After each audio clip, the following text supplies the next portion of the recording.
Anaheim. Welcome to MLB on FS1. We got a great matchup for you tonight. It's the Minnesota Twins and the Los Angeles Angels live from Anaheim, California. And welcome into the booth, everybody. Good evening. I'm CJ Nikowski along with Mark Gubiza, and we do have a terrific matchup for you this evening between a couple of teams that were very active in the offseason. Also a couple of teams that expected to contend this year between the Twins and the Angels. But two teams have been playing extremely good baseball as of late. We're going to start with the Minnesota Twins and their left fielder, Eddie Rosario. Yeah, they're 6-2, the Minnesota Twins. Reason why, CJ? Eddie Rosario has been crushing the baseball, especially in this month of May. .425 batting average during this stretch, a 9-game hitting streak, 4 home runs, 13 RBI, slugging percentage of .875. He also has a couple stolen bases, so he's doing a lot of things to help the Minnesota Twins turn their season around, and they've been playing good baseball. Yeah, they certainly have. And then flip side of things for the Angels, Mike Trout, of course, has been so good over the course of his career, but especially as of late, having one of the best seasons of his career. Doing everything possible, CJ, to be able to get this team rolling this season. .483 batting average during this 7-game stretch. 7 RBI, 11 runs scored. He's had 7 stolen bases on the season, playing much better defense. He's done it all so far for this Angels ball club. Yeah, he certainly has, and of course that'll be difficult for the Minnesota Twins. And how do they counteract Mike Trout? How do they treat him? How do they pitch to them? Something that we'll keep an eye on certainly this evening. Now, leading the charge, of course, for the Minnesota Twins, the Hall of Famer, fourth season for him now as the Twins manager, Paul Maldonado, and you see what he has done so far over these last 4 years. And even though there are a couple of games under 500, he's got his club playing extremely well right now in Minnesota. And we'll take a look at the lineup that Paul Maldonado is throwing out there tonight against the Angels. And here it is, Joe Mauer leading off, playing first base. Brian Dozier batting second and playing second. Max Kepler, he is playing right field this evening. Escobar at third, Rosario in left. Logan Morrison is the DH. Mitch Garver will be catching tonight. Adrianza, the shortstop. And just off the disabled list, Byron Buxton is in center field and batting ninth. And they'll be taking on Garrett Richards, who's throwing the ball very well, especially his last time out. He's 4-1 on the season so far. He's got 45 strikeouts in his 34 and a third innings pitch. Walks a little bit high for him. At this point, his fastball is 93-99. A very good wipeout slider. He'll throw a curveball. 2-1 in his career versus the Minnesota Twins with a 2.61 ERA. But the big thing for Garrett Richards is staying under control, not overthrowing the baseball, and relying really on those secondary pitches, which have been effective for him this season. We'll take a look at the defense that is playing behind Garrett Richards this evening. And there is the outfield of Justin Upton, Mike Trout, and Cole Calhoun back in right field after a couple of days off. In the infield, newly acquired Zack Cozart in the offseason. Andrelton Simmons playing short. Ian Kinsler, also new to the Angels this year, at second. And the future Hall of Famer Albert Pujols is at first. And behind the plate, catcher Martine Maldonado will be catching Garrett Richards this evening. And Cole Calhoun, who may have been struggling swinging the bat, but it's definitely not affected his defense. He has 4 outfield assists, won a Gold Glove back in 2015. He's made some outstanding diving plays out in the outfield, so he's still very good as far as saving defensive runs, and he's been good as far as that accurate throwing arm out in right field for the Angels. Yeah, that is always encouraging, and I'm sure Mike Sosa is happy with that. How many times have we seen it where a guy may be struggling offensively and he takes those at-bats out to the field, and sometimes the defense suffers along as well. Not the case for Cole Calhoun, as you see Joe Mauer getting ready to step in and lead things off here for the Minnesota Twins.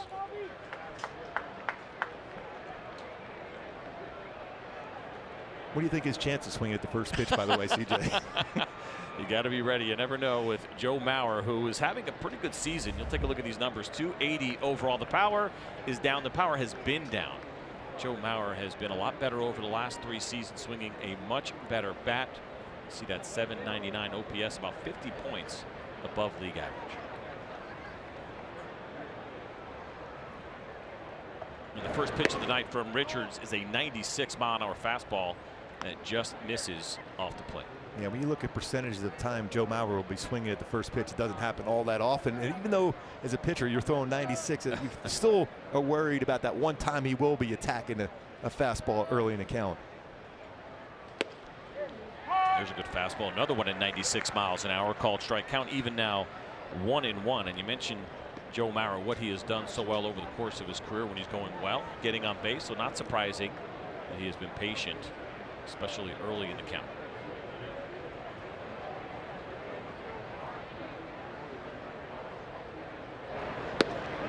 That 97-mile-an-hour fastball just missed his first pitch tonight. 7:09. Game time temperature 67 degrees. Gooby, have you ever had a bad day here weather-wise? No, every day is a pretty good day. It's unbelievable. Although I was here for the one rainout. I remember that. Right? Yes. First one in 20 years. I was here as a fan. Was that like in July or something, right? Yeah, a couple of years ago. Thought that was never supposed to happen here. This one is fouled down the left side into the seats. Count even now, 2-2. Good velocity so far here from Garrett Richards, which is to be expected. He has ace-type velocity. The breaking ball has been really good for him. You have seen it a ton. Swings and misses on both the curveball and the slider. Very high whiff rates for Garrett Richards. A strikeout rate of 11.8 strikeouts per 9 innings so far this season.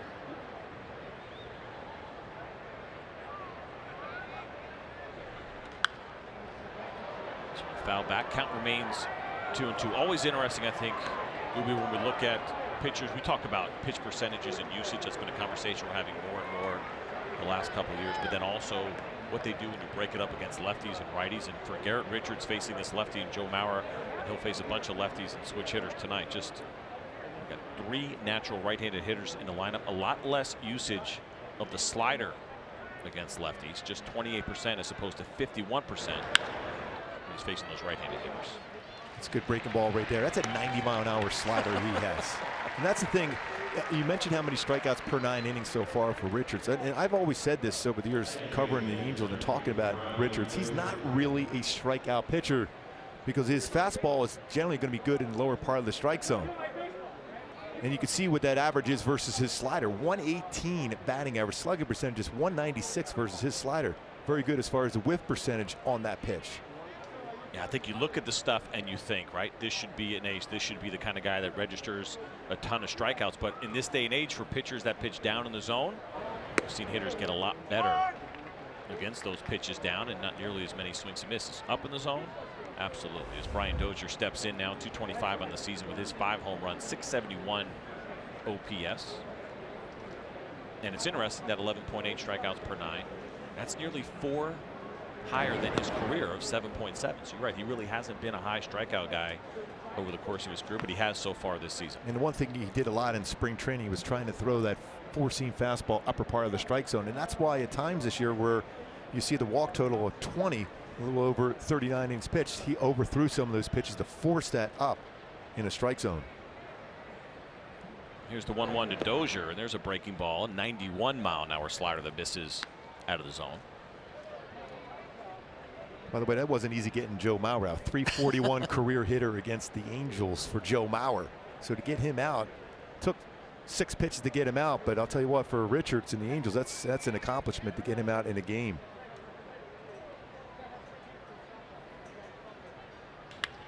Two-1 to Dozier. This one is lined into left field for a base hit, and the Twins will have their first base runner this evening against Garrett Richards. Tell you what, Dozier's really good on elevated pitches. He can get a fastball upstairs, and he got a breaking ball that was up. And he lined that ball into left field. That slider, not quite the depth, but it's right above the belt, and Dozier went out and got it and lined that into left field. A very good hitter, good power. Hasn't quite gotten on a roll yet this season for Minnesota, but this entire team is starting to swing much better. Expectations a little bit higher for the Minnesota Twins so far than what they have accomplished this season. With 1 out and Dozier at first, Max Kepler steps in, the right fielder for Paul Molitor's club.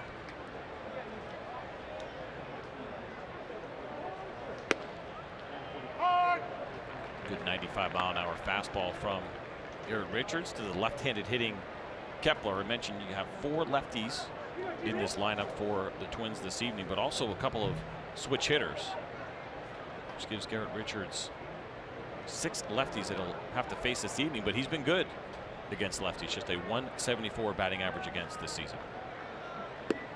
That's that curveball you were talking about, CJ. He throws out a lot more to lefties. That's his off-speed pitch. He doesn't throw a changeup anymore.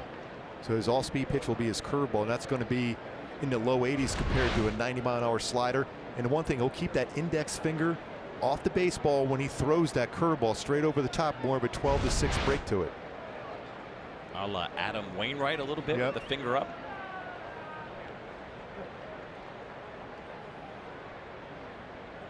0-2 from Richards to Kepler. There's another breaking ball down in the dirt. So I find that interesting that he doesn't use the breaking ball as much to righties, because you think it would be a pretty effective pitch from a right-handed pitcher. Any idea why? I think because a couple times in his career, when you think about it, you look at the numbers versus lefties and righties in home runs allowed, he has made some mistakes against lefties, even though 174 batting average. Reason why?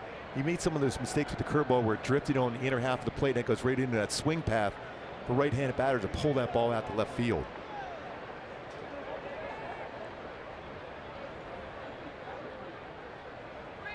One-two to Kepler. That fastball just misses. I guess a little bit, according to Larry Vanover, and certainly Martine Maldonado thought this was a strike. And Martine Maldonado, one of the best as far as getting strikes called that are either borderline or in that strike zone. That's exactly right on the outside part of the plate. What a great reaction from Maldonado. As you mentioned, he worked so hard to get those calls, and when you think you did everything right and don't get the call, sometimes the frustration is shown on the outside. 2-2 now to Max Kepler.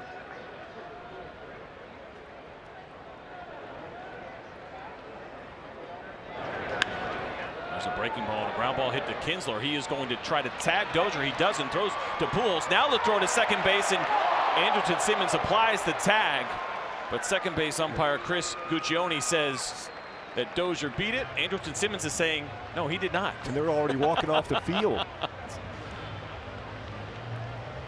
That's amazing. That's good base running by Dozier there. You're forcing that throw by Albert, an off-balance throw by Albert Pujols to second base. Well, what's incredible about this, you're right, the Angels completely left the field, and Dozier was ruled safe. And he's going to be ruled out. I mean, that's incredible, right? I mean, knowing that he had the safe call there, you're just going to leave the runner at second base. First of all, great pick by Andrelton Simmons. You know the great hands that he has, and there's the tag, and you can clearly see it that Brian Dozier was out.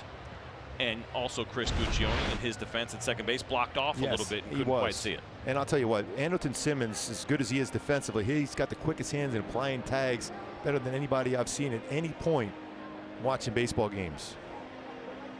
So I'm taking a chance here, Gooby. I'm putting it in my scorecard as a 4.36. Now you have pencil, which is a really smart move. I'm a dummy who's got pen, but they got it right. Yes.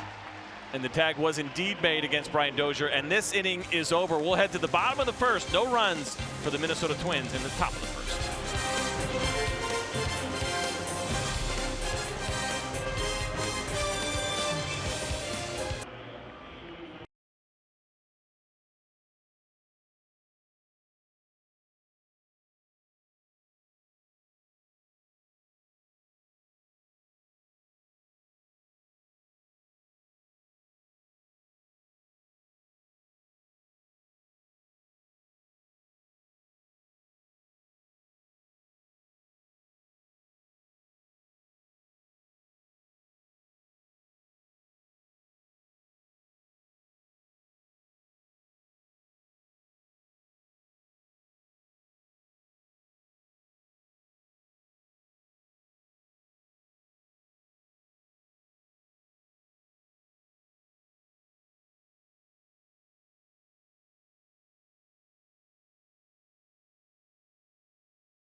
The Angels coming to bat against Jose Barrios, and it'll be Zack Cozart leading things off for the Angels this evening.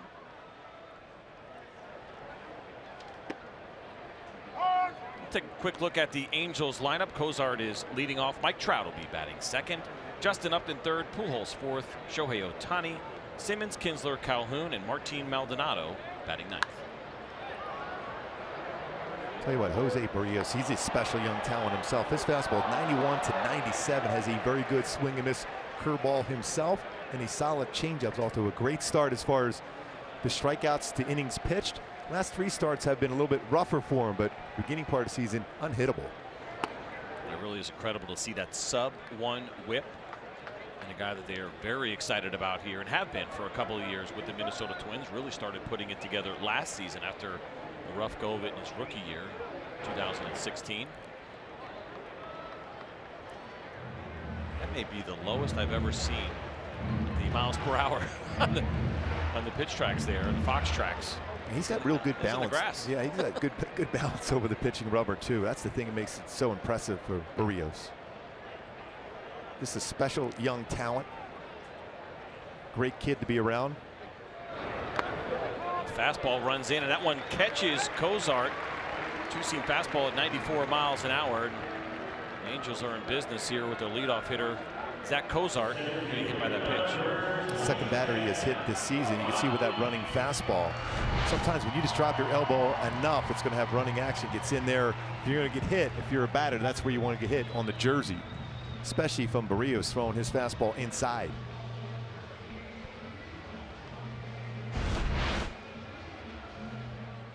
Nobody out. Mike Trout now steps in against Barrios. You see the numbers there. An incredible season already. It's only May 10th at OPS up over 1,100 for Trout. Takes the first pitch fastball up. It's called a ball. 93 miles an hour from Barrios. Interesting offseason for Mike Trout. He got married. Of course, the Eagles won the Super Bowl. That was a big one for him. And then also, you think about the Angels and all the acquisitions that they made. I'm sure for the guys that have been here already,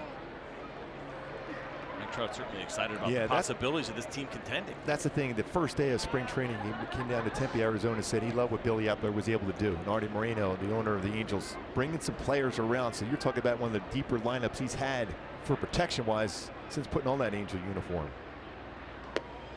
Rios misses with that one, and it's 3-0 now to Mike Trout. Well, they re-upped Justin Upton, right? Extended his contract. He had the opt-out if you wanted to take it.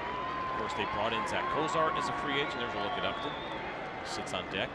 Ian Kinsler came in via trade. I mentioned just solidifying what was already a pretty good lineup, but really took it to another level. And you already had the greatest player in the game in that lineup. That's a pretty good pitch. Wow. I'll tell you what, the first one and the last one I thought were pretty good, but it's a 4-pitch walk as Barrios, all he could do is smile, I guess. That's all you can do, especially as a young pitcher. Realizing not a lot of this lower part of the strike zone has been called. It happened in the top of the first. That's right on the lower part of the strike zone, middle of the plate. I was just going to tell you, this is as much as Joe Mauer never swings on the first pitch. We have yet to see Mike Trout swing 3-0 yet. And that's his pitch, right? He's so good low in the zone. Yes. If you're not comfortable swinging 3-0, you don't do it. Some guys a little bit more comfortable as Justin Upton now steps in. It's a 17th walk in the last 18 games for Mike Trout. He's been very patient. He does not swing a lot of pitches out of the strike zone. The first pitch breaking ball is fouled back. Justin Upton, who gets an opportunity here in the first inning with runners in scoring position, in which he is hitting .211 so far this season. That is amazing. So there have been 10 3-0 counts for Mike Trout this year. 10 walks. Yes. And that means nobody's throwing him a 3-0 strike. No, and he never really expands the strike zone. You'll see some hitters get themselves out, expand at 3-0 because their eyes are bigger. Well, Upton hits a ground ball to third base, and this could be 2. Over to second to 1, over to first, and a double play. 5-4-3. Escobar to Dozier to Mauer, and just like that, all of a sudden Jose Barrios has got a chance to get himself out of this jam. I think when you look at the Minnesota Twins, why they've been successful over the last year plus is because their defense has improved, and it's a good 5-4-3 double play. Dozier, a very good second base with a solid throwing arm, able to complete that double play. Just like that, for the youngster, he's able to get through an inning potentially after hitting a batter and walking a batter But now he's got to deal with a future Hall of Famer, Albert Pujols. Well, it doesn't get any easier in this Angels lineup, but I think that probably also speaks to the maturity that we're starting to see from Jose Barrios after the walk and kind of the smile. Gets himself that double play. Now he'll face Albert Pujols, and it's a first pitch strike from Barrios to Albert. Albert Pujols, like most times against opponents, will have the shift put on him. 3 infielders on the left side, a lot of room on that right side with Joe Mauer well off the base.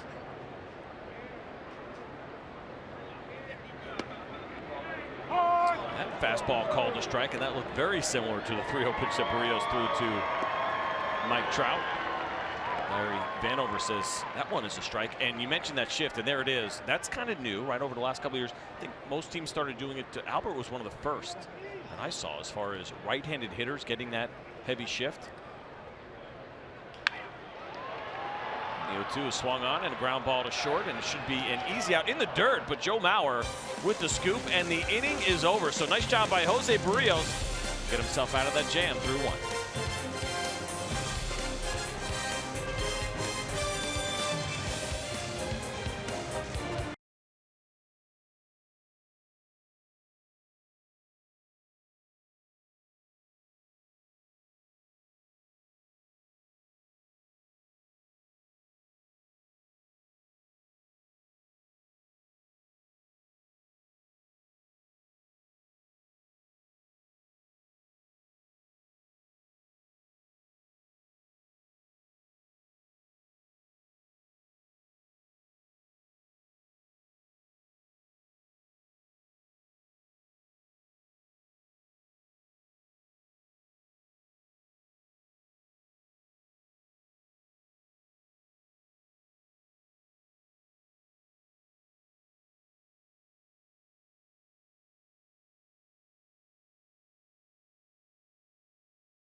Home plate. No bad seat at all. Great place to catch a ball game. Want to see some sushi there with wine? We must be in California. Yes. Good eating. Well, Escobar now steps in to lead off this second inning for Minnesota Twins. You see what Eduardo's done so far this season. .313 average, 7 home runs, 20 RBIs, and a very impressive .993 OPS.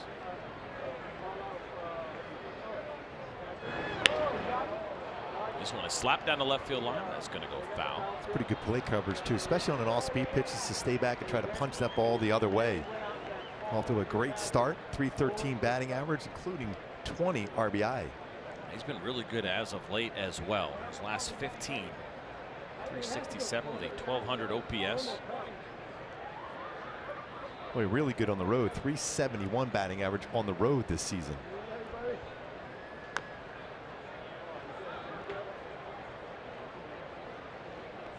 Escobar has been an important piece to this lineup, and he has slugged as well. And take a look at this. We've got a couple of guys in this game that are in the top 5 in the game. Slugging percentage, Mike Trout, not a surprise. Escobar there. But it's not even close for Mookie Betts, who is the leader in the clubhouse by better than 100 points so far this season. Angel fans remember very well from this series. He was crushing the baseball here. Be an interesting MVP race for sure in the American League. And you just mentioned plate coverage. That ball was about 8 inches off the plate, and Escobar was able to foul it off.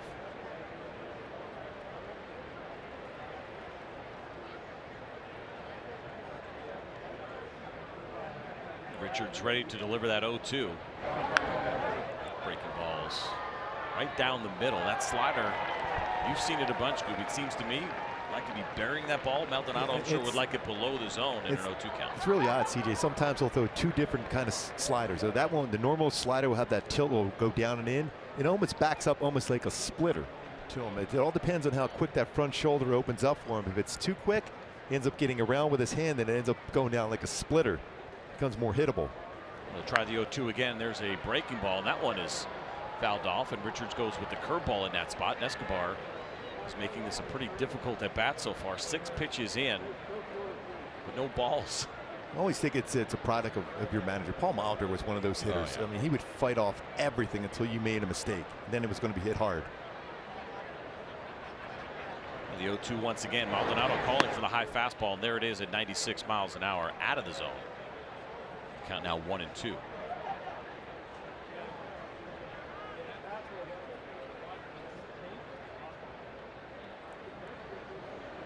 He's going to go back to another fastball here. Try to run it down and away. And this one is lifted into center field, but Mike Trout is right there, and Escobar is retired. We'll bring up Eddie Rosario. Mentioned in our open how good of a bat he has been swinging as of late. I'll tell you what, he's staying on the baseball so well during this 9-game hit streak. 425 batting average, slugging percentage of 875, 13 RBI. He's been able to carry this club during this stretch. And if you make a mistake, especially something, whether it's a slider or curveball, he is crushing that ball. He's hitting the gap to gap, but getting some carry with that swing also. Overall for Rosario, hitting .300 against right-handed pitching coming into this one, .259 against lefties. You see the overall season for him, it has been a good one.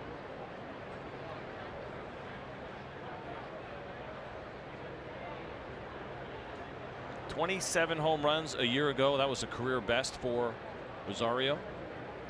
As we dig into a lot of the advanced metrics, I found this interesting looking at Rosario. He used batting average on balls in play, which is essentially balls that you put in play. What is your average on those? Take the strikeouts out of it.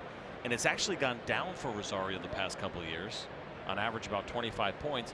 But his batting average has gone up in the opposite direction. Kind of strange, but something you don't see very often, but something that has been a trend at least over these last couple of years for Rosario. So I don't know if that means he's hitting it harder or they're not shifting him properly. I don't know what to make of it, but batting average on balls in play down. Overall batting average has been up. You can see how well he's tracking the baseball. That was a high fastball. Richards trying to get him to chase it. He just tracked that out of the strike zone right away. He's trying to bring it down into his zone. And there's a high chopper hit to short. We've seen this before. Andrelton Simmons on the short hop makes it look easy. That is not an easy play, but as we know, you're looking at the best defensive shortstop in the game, and it's an easy 6-3 for That's an Simmons. extremely difficult defensive play, CJ. When you think about it, he committed right away to coming up and try to take that short hop away. He's able to get it, and his transfer, always one of the quickest in the game. His instincts, I think, even though we know the glove, the arm, his instincts are off the charts as far as knowing what to go in on a baseball, when they go back, the coverage, and knowing exactly what the hitter is trying to do at the plate. Gives him that extra advantage. Yeah, and how clean he caught that ball, right in the middle of his glove. How many times you see a guy kind of wave at it? Maybe it hits off the end of the glove, it hits the heel, or he just flat out misses it. As many good shortstops as there are around the league right now, and there are a lot as Logan Morrison steps in against Garrett Richards. We're not going to get too many arguments about Andrelton Simmons being the best defensive shortstop of that group. I know we talk often about offense and even strikeouts for pitchers, but for me, defense. And you have two of the best premier defensive players in this game, Andrelton Simmons, Byron Buxton out in center field for the Minnesota Twins tonight. Both of them can save so many runs on the defensive side. There's Byron Buxton, activated from the disabled list before this evening's game. Did not go on a rehab assignment. And for Paul Molitor, it was worth it. And that's a trend that I've seen in the game. I think that's a lot different from even 5 years ago. More and more players. Adrian Beltre, who came off the DL for the Texas Rangers recently. No rehab assignment, and it looked like he didn't miss a beat. And I think in the case of the Twins, they know they want that glove out. Don't want to waste the hits, and they want to get a guy that's going to save a lot of runs defensively for you. Here's the 1-2. That one fouled off. When you look over the last couple of seasons, CJ, how many runs both Byron Buxton and Andrelton Simmons have saved defensively. Andrelton Simmons at the top with 35. Byron Buxton, who's missed some time when you think about it, 25 of them runs saved. And you see those guys there. Those are all premier positions defensively in the middle of the field, with the exception of Mookie Betts, who really could play center field in the big leagues, but with Jackie Bradley Jr. there in Boston, Mookie Betts plays right, and Logan Morrison swings at a pitch in the dirt. He goes down on strikes. Maldonado will throw it to Albert Pujols, but that ends the inning. We're through 1.5 so far here in Anaheim.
By Champion and by Hankook Tire.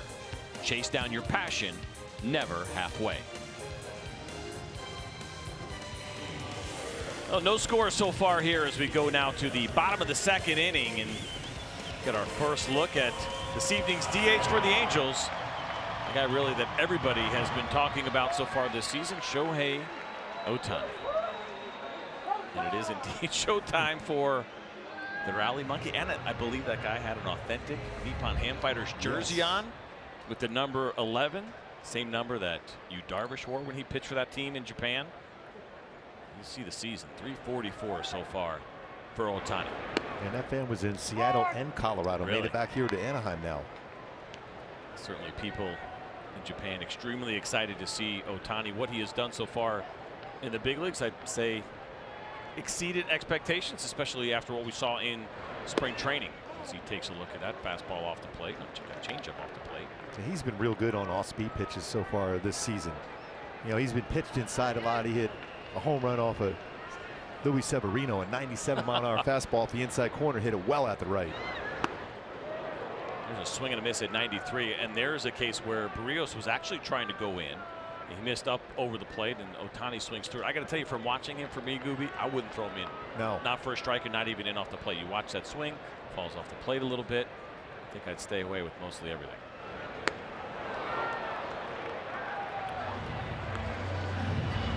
We're back inside with a 94-mile-an-hour fastball. See, shows what I know. Let's take a look at the Twins defense tonight behind Barrios. It's Eddie Rosario, Byron Buxton, and Max Kepler in the outfield. In that infield, Escobar, Adrianza, Dozier, and Mauer. Rookie Mitch Garver behind the plate. Jason Castro on the DL. Talk about Byron Buxton. This is coming off that 10-day DL, won a 2017 Gold Glove winner at center field. You're talking about range off the charts and a very accurate throwing arm. 10 career outfield assists for Buxton. Andrelton Simmons, you see the batting average. It has been a good offensive year overall at 896 OPS. He swings and lines one into right center field. That'll be a base hit for Simmons. One out. Had his 12-game hit streak snapped yesterday. Gets a base hit here. And here's our Ford keys to the game. Talking for the Minnesota Twins. multi-visits to the ER. And that's Escobar and Rosario, what they have done back-to-back, and that's what they need from that lineup. Time for a Trout show. Trout and Shohei Ohtani balanced throughout their lineup, and second to none. Secondary pitchers for both these pitchers has been outstanding. That's our Keys of the Game, sponsored by Ford. And certainly it has been showtime, but the idea of the Trout show, which has been pretty consistent so far this season and fun to watch as Ian Kinsler steps in. He swings at the first pitch and fouls it back. It's been a slow year for Kinsler. I'm going to tell you, in the offseason, I thought this was an excellent acquisition. The Angels were having an issue kind of addressing second base, and it seemed like they did. 1 year left to go in the contract of Ian Kinsler. They get him from the Detroit Tigers, but slow start so far this year. Really a revolving door since Howie Kendrick moved on at second base for the Angels. Moved down to that spot in the lineup now. Was hitting leadoff. Zack Cozart batting leadoff tonight. The Angels are 11-3 when Zack Cozart leads off for Mike Scioscia's club. I think a lot of people were expecting Ian Kinsler to hold that position down because that was part of it. He's a great defensive second baseman, but then also kind of solving their leadoff issue. But the slow start to the year and some adjustments made. Now Cozart the leadoff man, and we see Kinsler tonight batting in the 7th spot, and he's down in the count now 0-2. Yeah, Hamilton Simmons, good speed over first base. Has 3 stolen bases, been caught once. Both these clubs this season been stealing pretty well as far as percentages. The Angels with 18 stolen bases, been caught 3 times. Minnesota Twins with 19 stolen bases, caught 5 times. See our StatCast presented by AWS as Anderson Simmons got out to a 12-foot lead there in that spot. Look at this, Gooby, did he go? It's one of those ones you almost spin out of the way, and the bat almost goes across the plate at that point. Trying to stay back. It's pretty close. Tried to bring his head back too. Yes. The sales pitch seemed to work for Ian Kinsler. Throw over to first base. Simmons back in plenty of time. Not easy to steal off Barrios. He's got a quick move. He's allowed 1 stolen base so far and 1 attempt.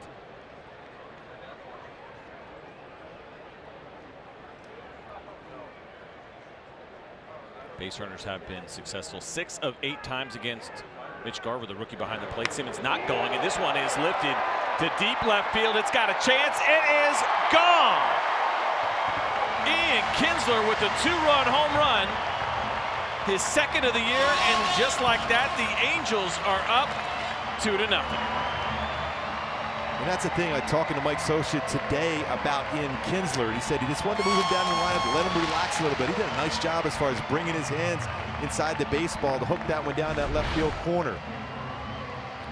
And he's one of those hitters too, has a little slight pause as he gets ready and gathers at the plate. A breakable, one of those breakables we saw in the first inning for Barrios. It spun back on the inside part of the plate, and he was ready for it, even with 2 strikes, and drives it out for his 2nd home run. This is 5th extra base hit so far this season for the Angels. And just the 2nd home run that Barrios has allowed on a breaking ball this year. It's a 176 batting average against that pitch, and you saw the location of what Garver wanted. He wanted that pitch down and away.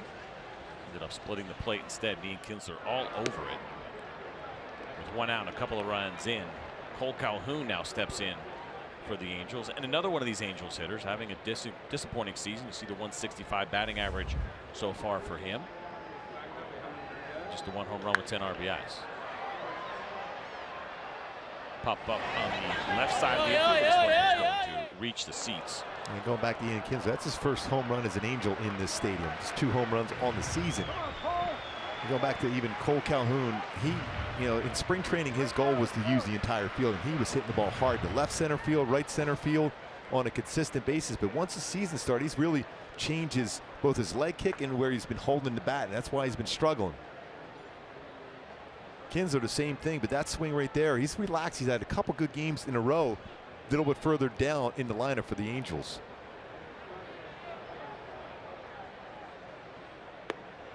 Barrios was so good at limiting home runs. His first 4 starts, just 1 home run allowed. But now over his last 4, 5 home runs allowed for the young right-hander with the Minnesota Twins.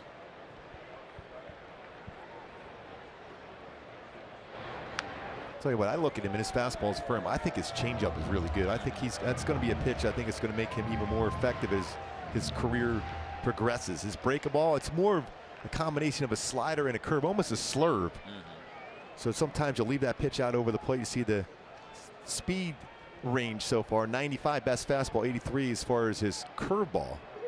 You mentioned that changeup, and it has been a good one, but he uses it just 11% of the time. And Cole Calhoun rips one to right field, but Max Kepler is there, makes the catch. 2 outs here in the second. Well, aerial coverage tonight is provided by Goodyear with superior performing tires that knock it out of the park. Goodyear, more driven. Yeah, Max Kepler is a pretty solid defender out in right field. He's got a good throwing arm. He charges the baseball very well a number of games I've seen the Twins play. Very solid defender out in right field. The defense so important for the Minnesota Twins. The last couple of seasons they've been a high contact team. Now the strikeouts have been up for their pitching staff, but when you think about how your team performs and if they're going to have the ball put in play, you certainly want to make sure you have good defenders behind them, and they do. They're a good young athletic team and they play good defense. So really, when you think about what they did last season, what they accomplished, and really had an early lead in that playoff game against the Yankees in Yankee Stadium. Jumped out to that 3-0 lead, then the Yankees came back, scored 3 of their own.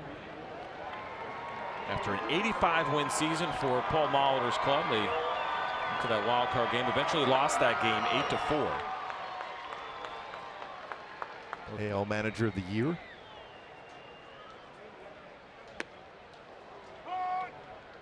That 92-mile-an-hour fastball called a strike against Martine Maldonado, who, after a couple of close pitches when he was catching, probably doesn't appreciate that one as it looked like it might have been. But when you're hitting pretty well, if Lady's 7 for his last 14, you feel still comfortable. When you're 0 for 14, you're really struggling.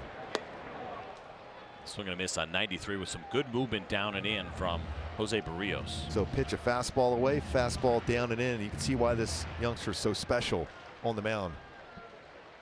Now, and you mentioned too the breaking ball and how it kind of has a little bit of that slur feel, and the velocity will tell you everything. It averages 82. A curveball would be what, upper 70s? That slider would probably be upper 80s. And the breaking ball from Barrios is somewhere in between. Now Corey Kluber, of course, kind of does the same thing, but he does that good plus and minus, right? He can make that thing look like a curveball, make it look like a slider. I got to believe for the young Barrios, it's something that'll take a little bit of time. But when you're able to throw a fastball on glove side at the knees against a right-handed batter like that, you know you're pretty special. That's a pretty good fastball, just a little bit below the strike zone. He's got a full count here to Martine Maldonado after allowing a 2-run home run to Ian Kinsler to get the Angels on the board. And here's that 3-2. Foul back will do it again. Yeah, fastball numbers against Barrios this season. Hitters have squared it up a little bit, 244 batting average with a couple of home runs, but when you look at his curveball and changeup, just a 191 batting average, 3 home runs allowed. That means that breakable on occasion leaves it out over the plate, very similar to the pitch he threw to Ian Kinsler. That'll go up by 1 now. 4 home runs against the off-speed pitches of Jose Barrios. Here's the 3-2, and that one is swung on and missed, and Maldonado down on strikes, but not before the Angels add a couple of runs on the second home run of the season for Ian Kinsler. We're through 2 here in Anaheim. Angels lead it 2-0.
It's been 6 up, 6 down so far for Garrett Richards. Well, actually not 6 up, 6 down, but he's only faced 6 hitters. He got the double play in the first. And there's Ian Kinsler, who just hit his second home run of the season. You see him pointing up there. Gooby got kind of that dusk sky a little bit, yes. making sure everybody knows. Got to point it out a little bit. Some of those pop-ups can be a little bit difficult to find. That's 7 batters now faced for Richards. 6 first pitch strikes, something he's really struggled with for the most part this season. Is 51.3% of the time he's thrown a first pitch strike. And when he does, much better as far as the batting average against him as compared when he's behind 1-0. There's some pretty incredible numbers there when you look at the contrast. He's up over 300, is that right? Yeah, 321 when he's behind in the count 1-0 as compared to getting ahead 0-1. 113 batting average. Reason why it forces him to throw more fastballs when he's behind in the count.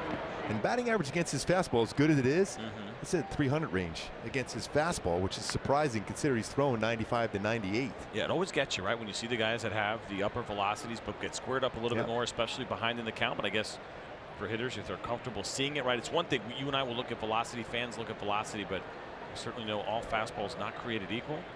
Those guys that won't throw as hard, but that ball jumps on hitters a little bit quicker. 1-2 now to Garver, and he hits a little one hopper to third. Cozart there throws over to first to Albert Pujols, and there's one down here in third. Well, Saturday on FS1, it's a major league showdown as Bryce Harper and the Nationals battle Paul Goldschmidt and the Arizona Diamondbacks at 3:30 Eastern. Then on Tuesday, the Cardinals take on the Twins at 7 Eastern, 4 Pacific on FS1, or you can stream it live on Fox Sports Go. Remember that Cardinal Twins rematch of the World Series? The old Metrodome. Boy, the Twins back in the Metrodome, they never lost playoff games or World Series games at home. That was a difficult place to pitch in. I was going to say, did you hate it as much as I did? It couldn't get any louder. It felt like you were sitting in an airport. Ground ball from Adrianza to Ian Kinsler at second. And that's an easy out, and 2 quick ones here for Garrett Richards. Just seemed like it was loud. It was uncomfortable. Just even regular season, there could be 10,000 people there, just the way that the acoustics were in the old Metrodome. It felt like, for me, the infield was made of cement. Yes. And that's the old school turf, right? Where the ball just seemed like it got through so quickly. And a pop-up was a home run in right field, by the way. Yeah. Not that I'm complaining. I did like the mound there. It felt like I could throw harder. I don't know why. The sounds when you hit the catcher's mitt, it felt like you were throwing harder than you really were. Byron Buxton goes swinging at a first pitch off to DL as he is way in front of that offering from Garrett Richards. Count 0-1. That's why I said I don't need to have those rehab starts. I'm ready to swing the bat. He was really ready to swing the bat. Really put up some solid offensive numbers last season, off to a slow start, which has been pretty much his trademark in his career, but then turns it around. 0-1 now to Buxton, and that fastball at 97 miles an hour misses in. And we get hitters like that, right? Guys that do it for a long time that are a little bit slow starters, and every guy will tell you they'd love to get that corrected. Nobody wants to get off to a slow start. When you see good players that do it consistently, it's just kind of one of those things that works for them. There's no such thing as starting spring training earlier or anything else that's going to make it any better, as Buxton fouls off another one. Count now 1-2. And I look at the adjustment he made as far as his stride or lack thereof a stride at the plate now. Very similar to what I saw with Paul Molitor. That way you just get your hands through the baseball much better. Not a lot of wasted movement. Sometimes when you have a hitter with a high leg kick trying to get their timing together, if it's not right, it's difficult to catch up to all pitches. But he's at that short stride. It's worked very effectively for him. 1-2 now from Richards, and there's that breaking ball. Misses down and away, but Maldonado happy with that pitch.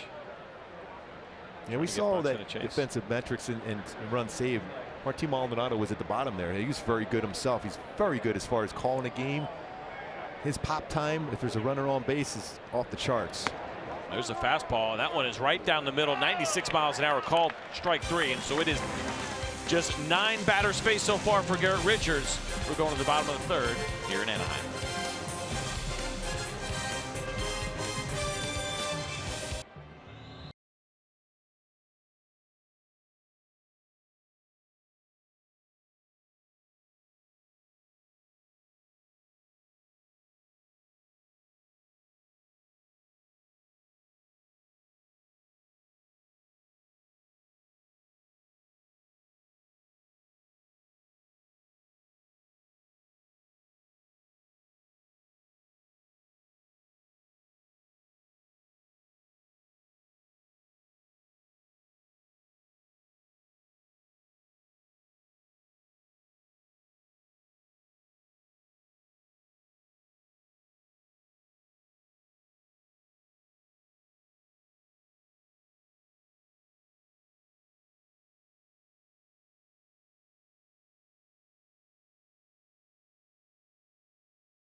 are leading the Twins here as we get to the bottom of the third inning.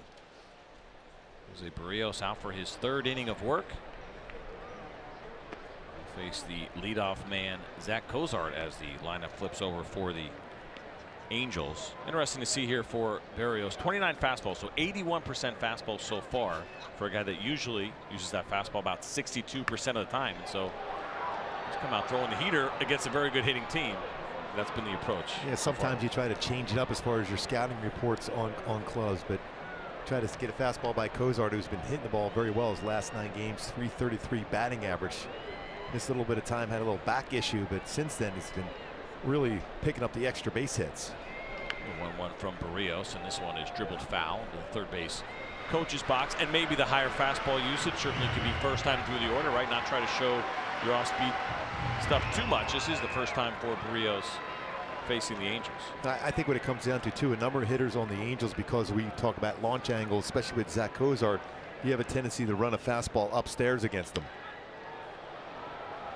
Breaking ball is popped up into shallow center field. Byron Buxton is there, and I say first time for Barrios this season. Of course, the Twins don't play the Angels very often out of division. He did pitch here in Los Angeles last year. He went 6 innings, allowed a couple of runs, had 4 strikeouts. Again, a lot of pitchers will try to pitch Trout up with his fastball too, and that's one thing Trout has adjusted to. He hasn't chased that fastball upstairs, and we talk about contact rate over 82% when he swings at a pitch. That's pretty impressive as far as contact. He hasn't chased upstairs a whole lot. Not a lot of holes and not a lot of places to go in the strike zone against Mike Trout, and certainly any good big league hitter. You can't go there repeatedly. As you see, the average over his last 17 games, 407. 6 home runs, 12 RBIs, and 16 walks for Mike Trout. And this one gets in on Trout, and he hits a slow ground ball to Brian Dozier, who throws over to Joe Mauer. And it's 2 quick outs for Jose Barrios. It's a pretty good indication how well that fastball moves from Barrios. Trout was tracking that middle part of the plate and ran in and jammed him.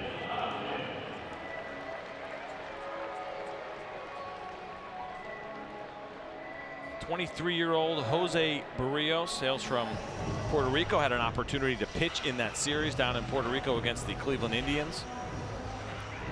And a really nice start, and for himself 7 innings, allowed only 3 hits, no runs in that game, no walks either. Said he had over 150 family and friends at that game. That'd be awesome for him. What a moment for him, and to go out and pitch so well.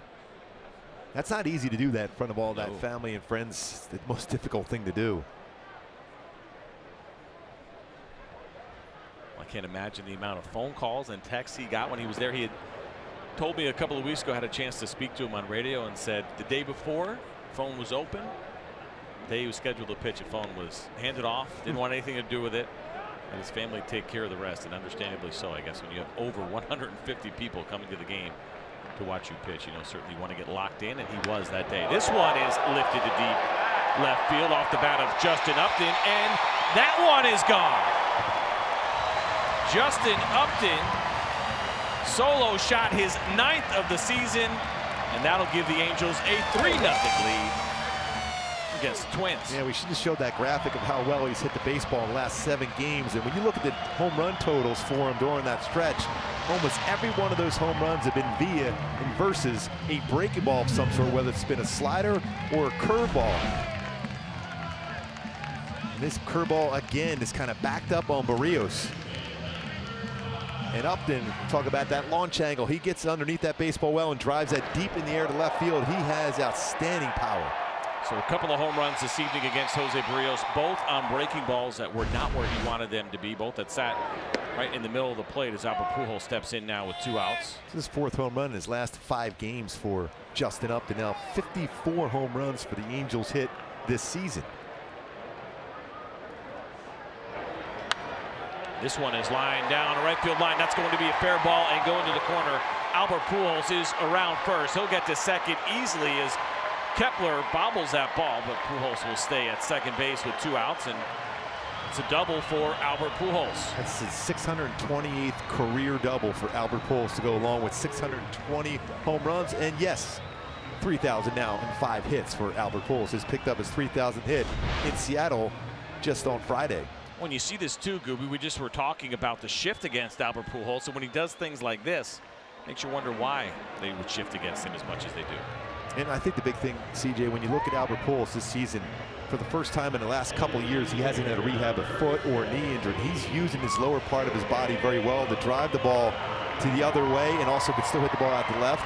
You see that baseball around that corner. It's always a difficult play here at Angels Stadium, that corner, if it stays low. But Albert Pujols just continues to swing back. That's his 9th double of the season, go along with 6 home runs. It's amazing to see the 38-year-old still get it done as Shohei Ohtani now steps in against Barrios. He'll take a first pitch fastball for a strike. You mentioned the issues that Albert Pujols was having, that partially torn plantar fascia that he had in his left foot going all the way back to 2013. He really has had issues with it over the years. He had surgery this past December, which was a little later than you might expect. But it sounded like it was one of those deals where Albert thought maybe in the Angels thought he was rehab, rest. Didn't work out, but you'd never know that he had that surgery in December. He looks great. He played through everything. I'll tell you what, he's the guy that if you're a young player watching anybody going out about their business, Albert Pujols is that man.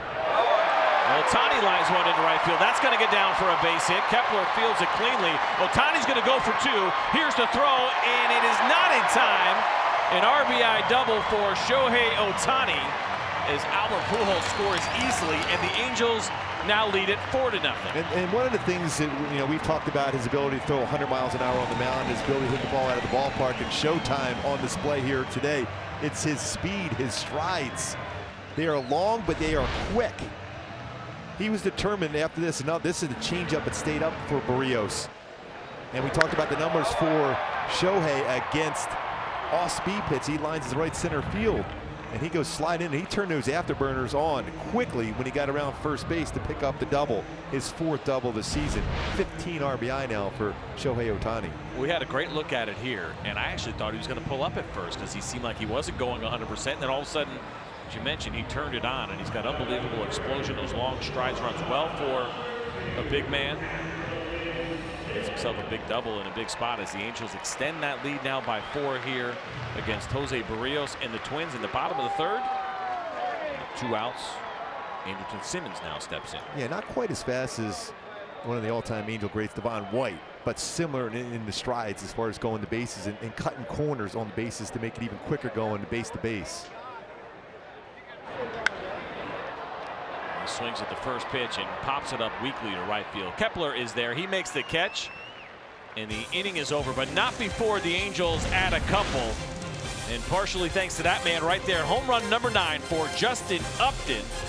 Angels lead it by 4 here in Los Angeles.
just one hit so far for the Minnesota Twins, and there is Justin Upton, who just homered in the bottom of the 3rd inning, and there is Jose Barrios, who has allowed 2 home runs in this game against the Angels, who continue to slug. It's been a good offensive year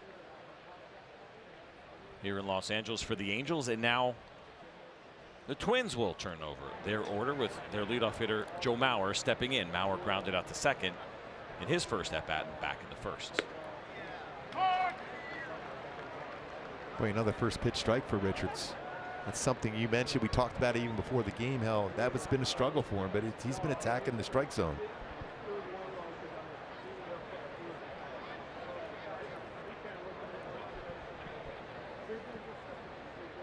The 0-1 from Richards. Breaking ball misses upstairs. Remember a couple of years ago, Joe Mauer had those concussion issues. And then he started doing, I don't know if you saw this story, he started doing some training with those strobe lights or strobe glasses. It's pretty interesting. Well, since then, that started in 2016 for him. He has been swinging a much better bat. A lot of people looked at the contract, the 8-year deal. This is the last year of that deal, and thought maybe it was a bad one. And it wasn't going to work out, but he has certainly brought some value over these last 3 years. The power is down, but it certainly kind of looks like the old Joe Mauer, especially coming into this one. Highest on base percentage for him since 2009. That was his MVP year that he had with the Twins. He's so comfortable letting the baseball travel in the strike zone. He can still turn on the pitch in, but he also, anything away, he hits very hard to left center field. And there's a lot of room in left center field here tonight for Mauer against Garrett Richards on the hill.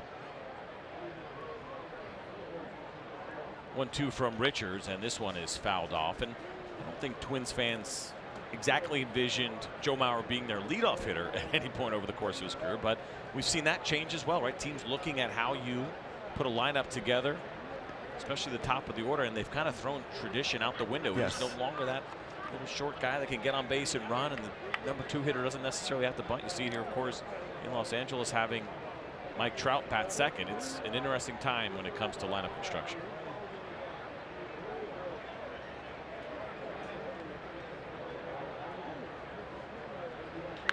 1-2, and there's another ground ball hit to Ian Kinsler at second base, and he fields it cleanly. And for I really the think second the time this theory evening, behind that is, if you have, especially whether it's a leadoff or especially the number 2 hitter, it used to be your best hitter in your lineup is number 3.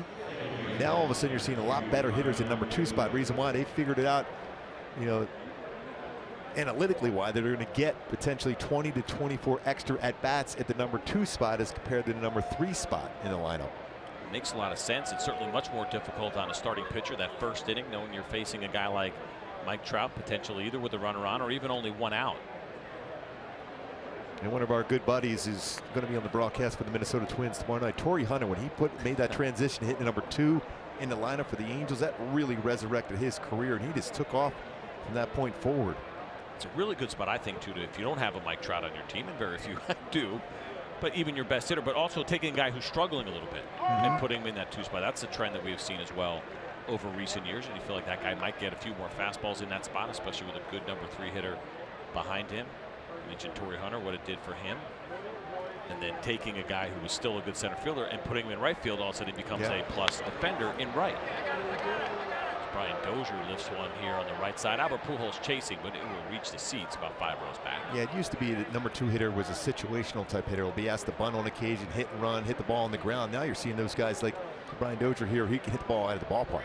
He certainly can. No second baseman has hit more home runs than Brian Dozier, going all the way back to 2014. 132 of those home runs. That is easily the most by a second baseman.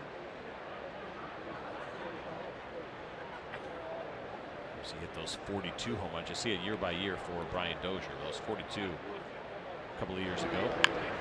And he's always been a pretty streaky hitter himself. He'll get off to somewhat of a slow start on occasion, but then he gets in those bunches where he'll hit out 12 to 14 home runs in a month. I think what has been so incredible about what he has done, there you go back to 2014, those 132 home runs as a second baseman. Robinson Cano trailing by a healthy margin. Ian Kinsler in there as well with his 80 home runs.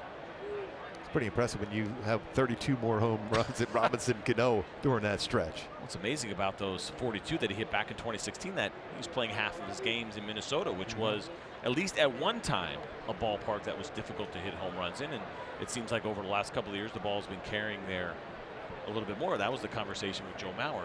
They signed that deal when they're still playing at the Metrodome. They put him in Minnesota, and they said, well, they didn't build the right ballpark for a hitter like Joe Mauer, and his home runs went in the tank. But things have changed over the last couple of years. Yeah, very spacious left center field at Target Field as compared to the Metrodome. There's a ground ball hit to the left side. Backhanded, or tried to backhand by Andrelton Simmons. He misses it, and that one will go into the outfield. And we'll see how that one is ruled. It's one of those plays as a shortstop. You're trying to get to the backhand and quick on the transfer with a long throw for somebody who runs very well down the line to Brian Dozier. All right, place your bet, Scooby. What do you think, error or hit? I think they're going to give, like every time, it's going to be a hit. Anytime you see a backhand. I thought I saw you looking up at the scoreboard. No, I didn't look up. Submitted your answer. You know my vision, that's for sure. And you see the frustration there from Andrelton Simmons. Such a good defender, but then also a guy who puts so much pride into what he does defensively. And that is ruled a hit. It'll be the second one for the Twins here this evening. Pitch in the dirt, 97-mile-an-hour fastball. Good scoop by Martine Maldonado behind the plate. Max Kepler stepping in here. Yeah, Maldonado with 18 career back picks. One so far this season. I didn't even know they counted that. Or do you just count it yourself in your scorebook? Yeah. So good as far as that back pick, whether it's the first base or even second base, because he's always thinking ahead. He's got a strong throwing arm, especially with a left-handed batter. Always an easier task for a catcher to throw behind him and get the runner at first. 1-0 to the German-born Max Kepler, 25 years old. And a good year last year. We just showed you some of those numbers. Best batting average, on-base percentage, and OPS. Hit himself 19 home runs. He's been really good on breaking balls this season, slugging .867. That is second best in Major League Baseball.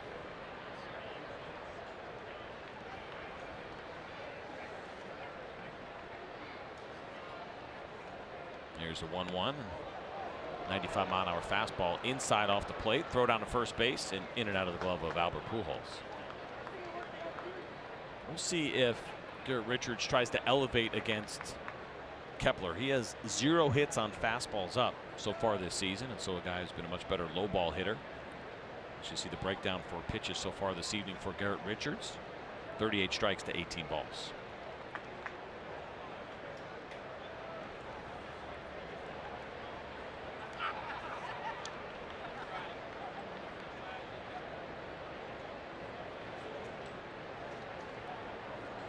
And the 2-1 with Dozier leading off first. High fly ball hit down the left field line, but this one will reach the seats and the count will be even 2-2. Right on cue what you said. He ran a fastball 96 upstairs against him late on it.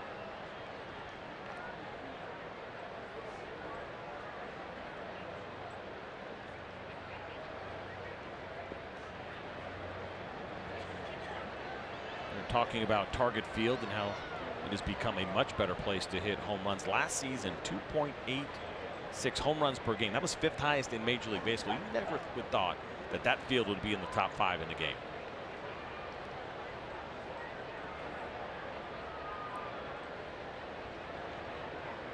Two from Kepler is swung on and missed. He's down on strikes for the second out of the inning, and that'll give us an opportunity to toss it to Kevin Burkhardt at our FS1 studios in Los Angeles.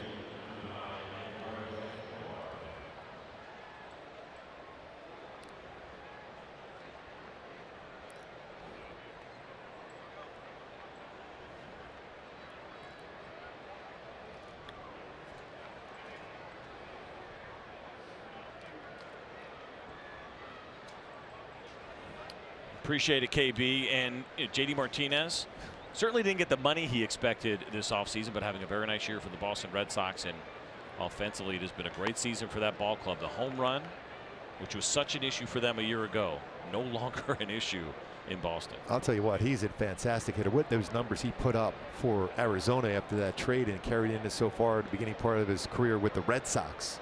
Much more balance in that lineup for Boston. A dangerous lineup, very similar to the Yankees in that division.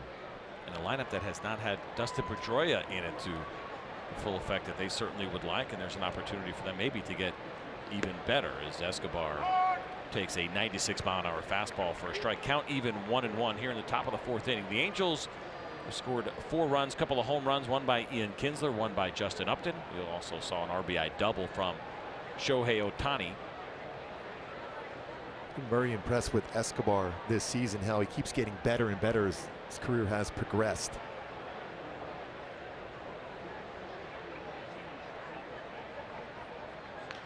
There's a fastball grounded foul.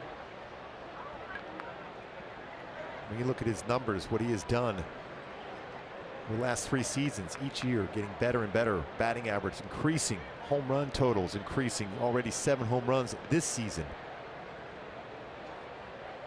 Considering Miguel Sano not available right now on the disabled list, how important that power is for Minnesota, and he's provided it. He came in leading the league with his 15 doubles. He had all of 16 a year ago. He's got 15 already this year. There's a breaking ball. This one is lifted to right field. Cole Calhoun is back just in front of the track. He makes the catch, and the inning is over. So another 0 for Garrett Richards as the Angels lead it 4-0.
Along with Mark Gubazau as we bring you the Angels and the Twins here on FS1, and the Angels out to a 4-0 lead against those Twins as Garrett Richards is talking to his pitching coach Charles Nagy.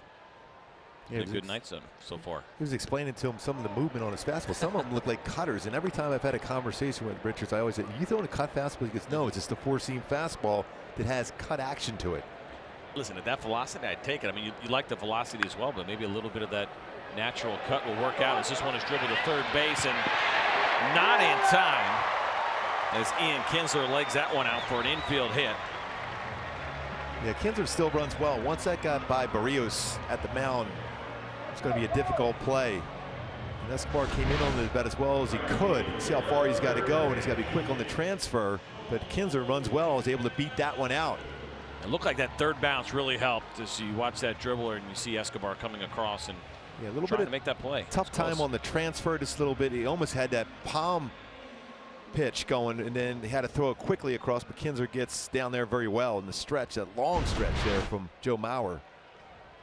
Very tall target at first base. Imagine him. He was a solid catcher behind the plate, a Gold Glove winner for the Twins. Second hit of the night for Ian Kinsler as Cole Calhoun steps in and takes a 91-mile-an-hour fastball for a strike.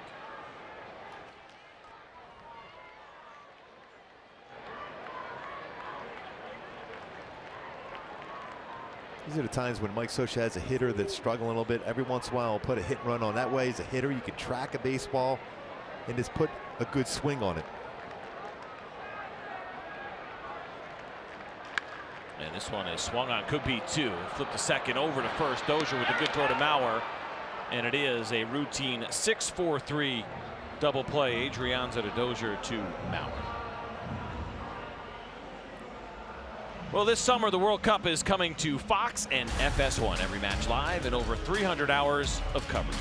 The world's biggest sporting event begins June 14th on Fox and FS1. That's going to be a lot of fun. They wear a jersey representing where we're from. I think that so it's going to be a lot of fun. We're not going to give out that information yet, but yeah, it's going to be fun.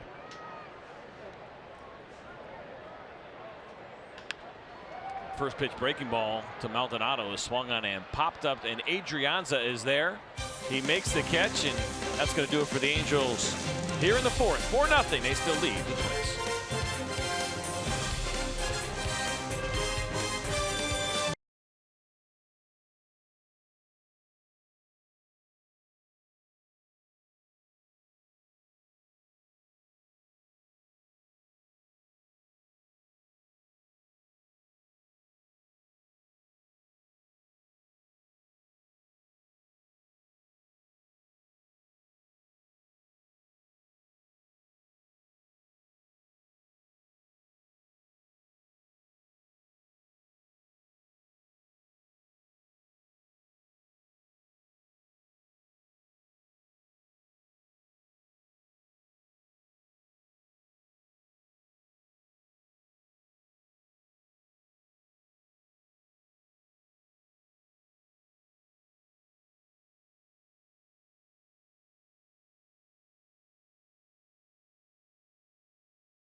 MLB on FS1 is sponsored by the Lincoln Motor Company and by Jim Beam, the world's #1 bourbon. So you see the score here, top of the 5th inning. Those Angels are leading the Twins by a score of 4-0. It's been a good night offensively. It's also been a good night on the mound for that man right there. You see the line for Garrett Richards so far this evening. Yeah, but the 5th inning so far this year has been his toughest inning. His ERA 8.44. He's allowed 5 earned runs in 5 1/3 innings pitched in the 5th inning, including 7 walks. Mike Scioscia talked a little bit about that before the game today for Garrett Richards. Wants to see him consistent just in case he falls out of that good arm slot. So this is interesting, right? There's so much information available now. We can look at ERAs by inning and break it down, and you could always probably look at an ERA by inning. I never did as a player. Did you ever know what your ERA was by inning? Well, I always felt if I got it, the first guy out of the game, I had a good shot. So I wonder, and I bring it up because I wonder for Garrett Richards, is he aware of it? Does he think about it? We had talked about it a lot in the postseason for Clayton Kershaw. He had a 7th inning issue, and it's been pretty ugly for him over the course of his career. In the postseason especially, and really all about the postseason. I just wonder for Garrett Richards, is he feeling it a little bit? Does he understand it's been a problem in the 5th? There's definitely, because people will ask you about it. It's always nice. And you know, the thing is, I think most pitchers, that first inning is always the most difficult one. If you get through that, you get in cruise control. I always felt, especially early in the game, is when I was trying to get a feel for the mound in my pitches. If I get through that first or even second inning, I felt I was in good position to give the team a chance to win. Now it's been just the opposite for Richards when he comes into this 5th inning. He's been overthrowing the baseball. A lot of those pitches like that in the dirt. This is almost like that first inning for him, right? Try to get that first out in the 5th inning, maybe change that narrative a little bit. It's been an issue for Garrett Richards, as we just showed you in the 5th inning so far this season. But he's got good numbers when you start to look at what he has done times through the order. So you would think, okay, maybe second and third time those numbers really start to jump. But they don't. They actually go in the opposite direction for Garrett Richards. And I think he's going to get that first out as a ground ball is hit to Ian Kinsler. An easy flip over to Albert Pujols. I think really it's come down to his control. When you have 7 walks during that stretch, and you see that second time through, you would think, okay, that's going to be in the 5th inning or so, just 184 batting average and just 190 that third time through. But it's control for Richards. Amazing to see, right? I mean, it's been a big conversation in the game about second, third time through the order. When do you get a guy out of there? And Garrett Richards has proven at least that third time through the order from a batting average standpoint hasn't been an issue. It doesn't tell you the whole story, but it certainly tells you a story and a positive one for Garrett Richards. And Logan Morrison steps in. He looks at a first pitch breaking ball. By the way, how great was Paul Molitor when we asked him that question there before the game about that third time through? He goes, you know what, if my guy is dealing, I don't care if he's got an ERA or a batting average of over 300 against him. He's throwing well. That's my job as a manager to determine when I make that decision to go to the bullpen. I'm going with the feel. If he's throwing well, he's staying in. And what pitcher doesn't want to hear that from their manager? And this is not a knock on Dave Roberts, but what they're doing with the Dodgers across town, right? Third time through the order, especially for a guy like Rich Hill. We saw it in the World Series in a couple of games, and he's out of there regardless. And he was dealing in that game against the Astros, and they got him out of there, and they did it in both of his starts. One it worked out, one it did not. But I'm with Paul Molitor on this, and I think most starting pitchers would tell you the same thing. I get that you have your data, and that matters. But keep an eye on how I'm throwing right now, and if I look good, give me that opportunity to go through that order a third time. Yeah, I don't care how hard the guys down the bullpen are throwing coming in after you. If you have a feel for what you're doing, you're setting up hitters well, why would you make that change just because the data says third time through they're going to hit you better? Well, not if you're all in your game that particular night. And one thing he was saying about Jose Barrios, and I really like this too, he said, listen, he's got to learn to do it. You don't want your guys to get too comfortable either, right? That's the other part of it, is if you know your manager's taking you out third time through the order, what is your mindset as a starter? You're thinking, I just got to get through twice and I'm out of here. Where there might be days where they need Jose Barrios to give you 7 or 8 innings, which he threw 7 in Puerto Rico, and he's certainly a guy that's capable of going deep in games. Well, if you don't allow a young pitcher, or any pitcher for that matter, to learn how to do it and get comfortable, how is he ever going to do it when you need him to? And that's the thing. You got to learn to be able to fight through some times where you don't have necessarily your best stuff, or you've lost a little bit of command. See how you react. Because at one point during the season for the Angels, their bullpen was used a lot. And it's still been used a lot. But they were close as far as innings pitched from their starters as compared to their bullpen, almost even up. But since that point, the starters have done a better job for the Angels at this point, where they've been getting into that 6+ innings now for them. Yeah, that certainly would not hold over the course of a 162-game season. You'd wear some bullpen arms out. Full count to Logan Morrison here against Garrett Richards in the 5th inning. And he swings and lifts a fly ball to deep left field. Justin Upton, though, has got a beat on it, and he makes the catch. Well, the MLB At Bat mobile app brings every baseball moment to your favorite devices. Catch it all season with free MLB.tv games of the day, live radio broadcasts, in-game highlights, stats, news, and more. Download MLB At Bat today. It is your #1 app for live baseball. And just finishing up in that conversation about innings out of the bullpen for the Angels, 148 2/3 innings pitched out of the bullpen. That ties the San Diego Padres as far as the most innings out of a bullpen.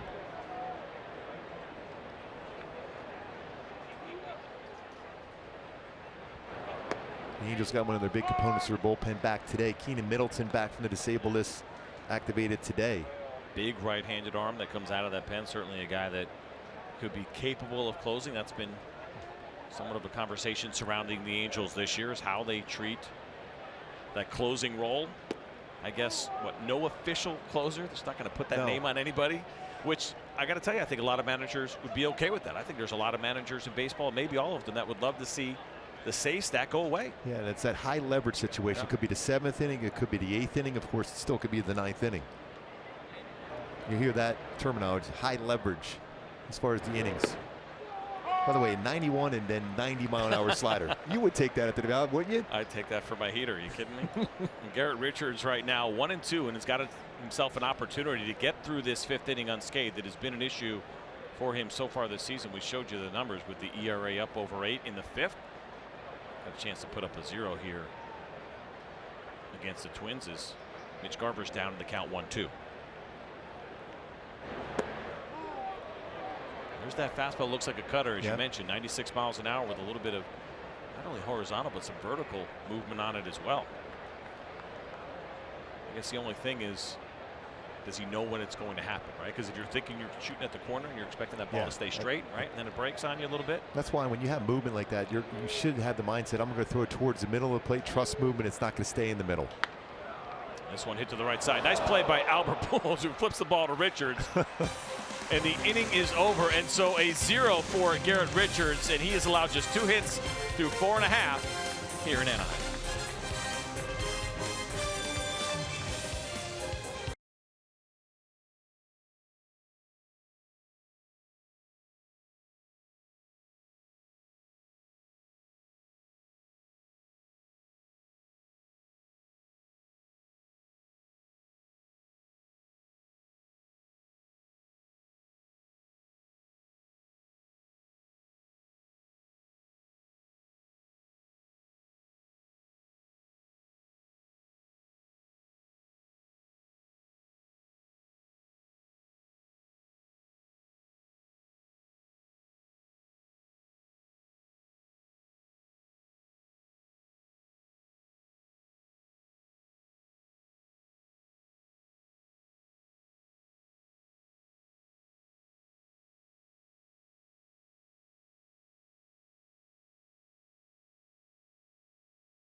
Leading those Twins by a score of 4-0, and it'll be the 3rd time through the order now for Jose Barrios against this Angels lineup, with the leadoff hitter Zack Cozart stepping in.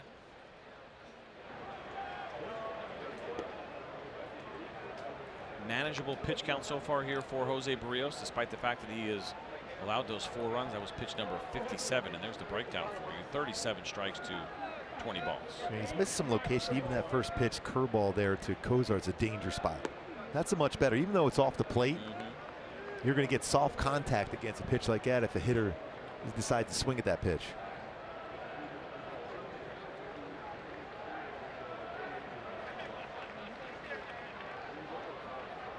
The 2-0 fastball, and this one is lifted in the air. Cozart just got under it. Rosario is there to make the catch, and it's a quick out here for Jose Barrios in the 5th. Well, you mentioned the soft contact.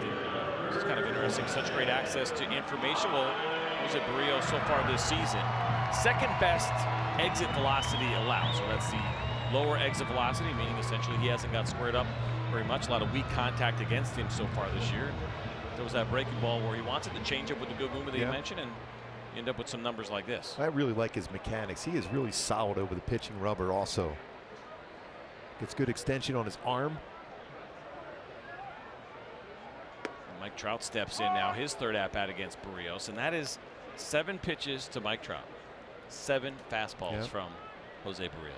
That surprised you a little bit? Well, because Trout crushes a changeup, and he can hit a curveball very well himself.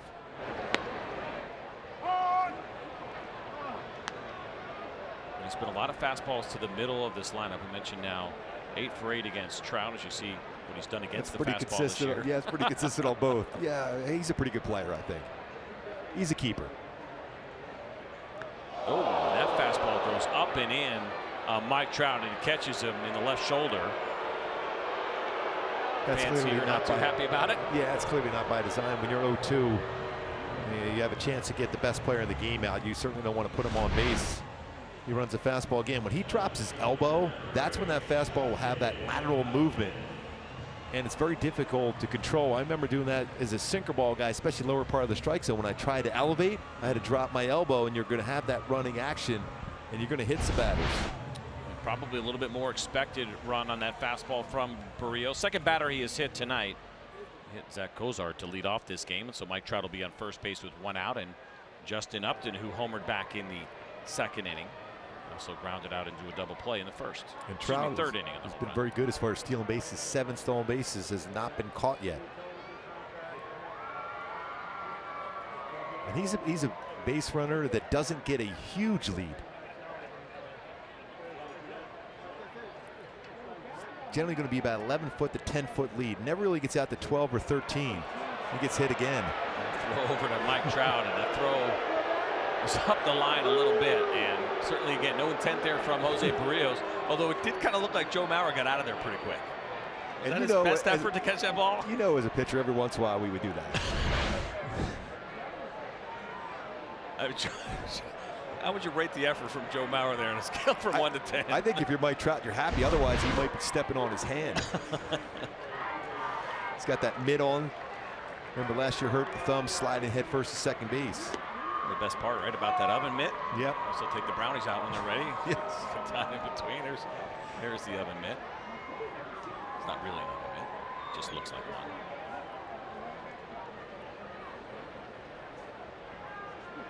Again, stays at 10 to 11-foot lead. He gets almost in that sprinter position. The 0-1, there he goes, and this one is swung on and fouled back. Mike Trout will have to go back to first. And he went in feet first on that slide. You know, it's unusual for the thing forward. That was definitely not a hit and run, because generally you'll see a hitter looking back, and he had a pretty good jump. He did, but obviously for Upton, even though he's got a good look at it as a right-handed hitter, you're down on the count 0-1. You're not going to let a pitch go by that you like, right? Especially right there in that zone. But it's interesting when you look at Trout. Most, you know, I remember from Ricky Henderson on fourth and Vince Coleman, how they had their hands down and ready to go. Trout almost has that sprint type position. He gets his body turned in.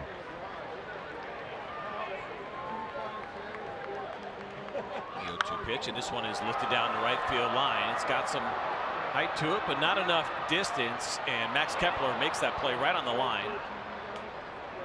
Mike Trout does not advance. Aerial coverage tonight has been provided by Goodyear, superior performing tires that knock it out of the park. Goodyear, or driven. You're big time bringing in the blip here and everything, huh? I told you before the game, it's in my contract. Yes. The blip must be at all games that I'm at. It's good to be you. Would you do it? Would you get in it? No. Same. I enjoy looking at it from here. I enjoy the aerial shots that we get, and that's where I draw the line. Yes, great shots, but yes, I'll allow the people that are very good at it to go up there. Enjoy it. Albert Pujols steps in now. 2 outs here in the 5th inning. Mike Trout at first, and I was kind of wondering a little bit. So Barrios hit Mike Trout with a pitch. That's how we got to first base. He hit him again with a throw over to first. Would you be reluctant to throw over again just because part of you feels a little bad about how many times you've hit Mike Trout? No. just keep throwing it over there. Yeah, he's got really quick feet. Yeah. You can see how it's difficult to steal against him. Although Trout had a real good jump that time when Justin Upton fouled it off. And the thing is, you want, as a base runner, you want to distract the pitchers so you make a mistake pitch like that to Albert Pujols. Part of the job as a base runner is to distract the pitcher. We know Ricky Henderson very, very well how distracted he was. You try to be quicker to the plate, you throw over to first, and then you forget who's at the plate, and then you make a mistake. Instead of being a guy at second, they're rounding the bases against you. I kind of thought that might have been the case with Ian Kinsler when he hit that home run in the 2nd inning with Anderson Simmons leading off first. There's a breaking ball. That is the first one that Albert Pujols has seen this evening. The 6 pitches prior have been all fastballs from Jose Barrios. He's gotten just 4 swings and misses on those fastballs tonight. Is that why you see the decline in fastballs thrown? I think it's part of the reason why. That's the new generation of general managers. They want pitchers that get swing and misses from breaking balls. That's a good one right there on the corner at 81 miles an hour. Count now 1-2 to Albert Pujols against Jose Barrios, yeah, almost a 10% drop if you go back about 10 or 12 years on fastball usage compared to what we're seeing now. And I think it makes it interesting because these guys are throwing harder than they were 10 or 12 years ago, but they're actually using their fastballs less.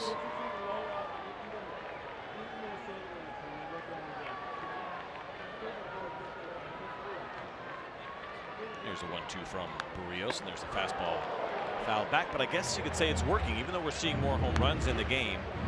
Coming into today, a .245 batting average in all of Major League Baseball. That is the lowest that we have seen since 1972.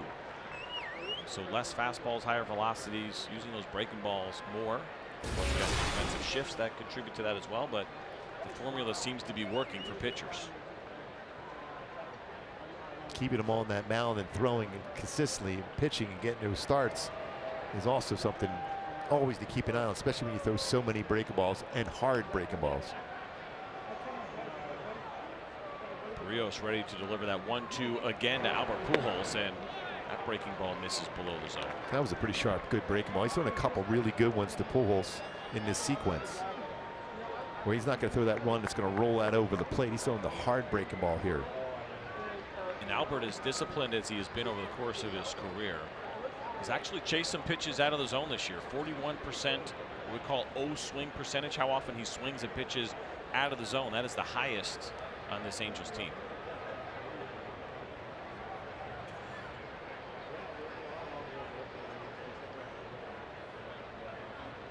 2-2. Fastball is grounded to Adrianza at short. He flips over to second, and the inning is over. So no runs for the Angels, but we're through 5. Angels lead it 4-0.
The Angels have scored 4 with a couple of home runs so far tonight against Jose Barrios, but Garrett Richards has done a nice job. Got through that 5th inning clean, which certainly is a big step for him, and he now gets ready here in the top of the 6th inning as he fires a strike to Adrianza.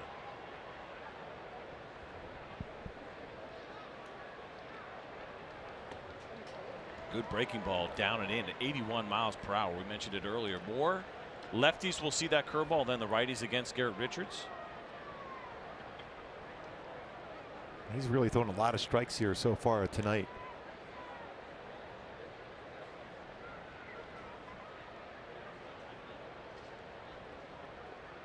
Now the 0-2, and there's another breaking ball, but that one away. Richards might have thought that was a strike, but you could see it right there on our Fox track, so that was well outside. Yeah, even Martine Maldonado was telling Mike Scioscia in the dugout there that it was off the plate. It got around the back part of the plate. You're not going to get that call too often. Got to get that front part of the plate. Get an umpire to go after it and call that one. 1-2 now from Richards to Adrianza, and it's a backhand play by Andrelton Simmons. Throws from his knees, not in time.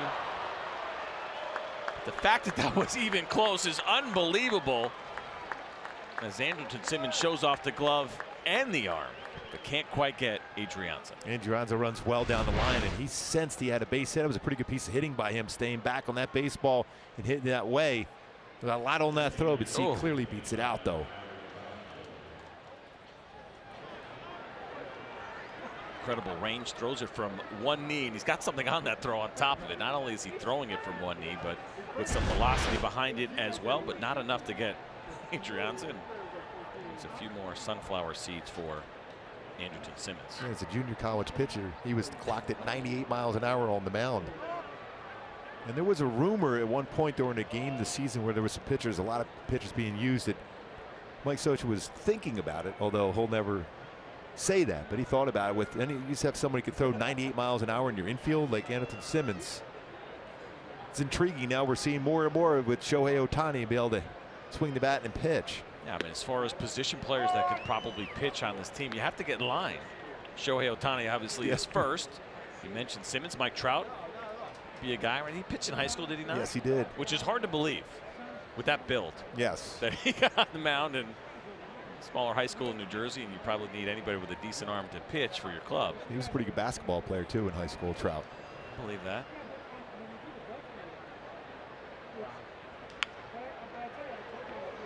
Cole Calhoun has got a strong arm from the left side out in right field also.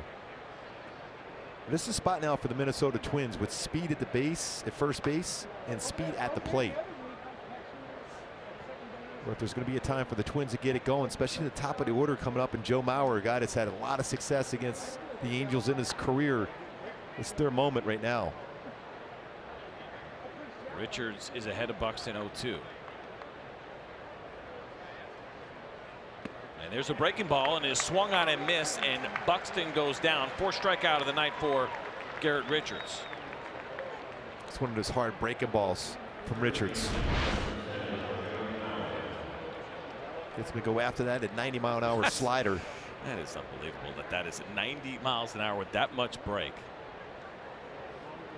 I always remember as a kid watching J.R. Richards and how his hard slider get a lot of swing and misses.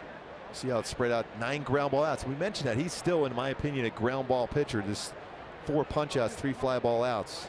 He's gotten Joe Mauer twice to the ground ball to Ian Kinsler tonight. That's what has been really impressive about Garrett Richards here. He comes into this game with a 58% ground ball rate.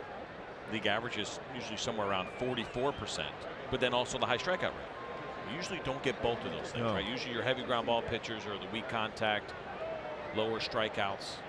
Not the case this year for Garrett Richards. Yeah, to do that, that means you have to have a wipeout slider, because you're going to be a lower part of the strike zone getting ground ball outs, especially with your fastball. So you have to have that same plane and then have that go out of the strike zone with a firm break to it on your slider. Joe Mauer ahead in the count 1-0 against Richards with 1 out here in the 6th. That breaking ball misses. You mentioned the strike percentage for Garrett Richards, 67%.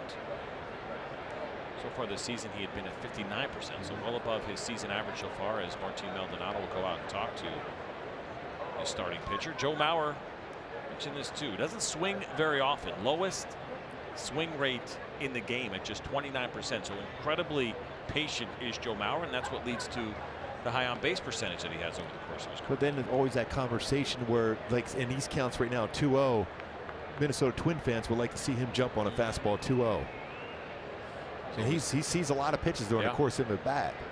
He certainly does, and that's a conversation I think we've had about Joey Votto a lot of times over the years, or an incredibly patient hitter, knows the strike zone, will not expand regardless of the situation, or at least more often than not he won't. And it's a formula that's worked really well for Joey Votto. I think you're right, though. Sometimes as a fan, you'd like to see a guy expand, especially in RBI situations. 2-0, and that one misses badly at 97 miles an hour.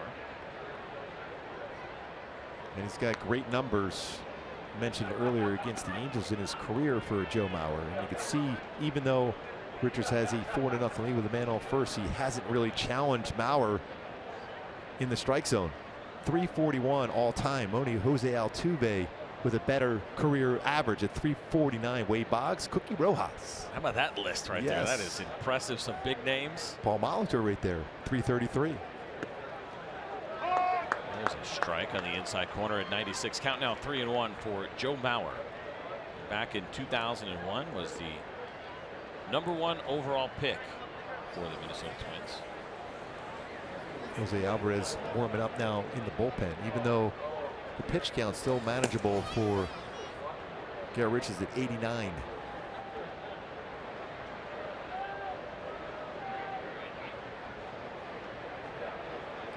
And here's that 3-1, and there is another fastball taken for a strike. That's one of those pitches right there you would think that Joe Mauer would attack. At 3-1 fastball, even though it's 96, it's his part of the strike zone where he can hit that ball out to either the right center or left center. This one looked like it really did split the plate. We never got that pitch back, did we? You got a new ball. Yeah. I mean, I never threw one at 96, but the 3-1 count, a fastball that splits the plate, usually meant a new baseball.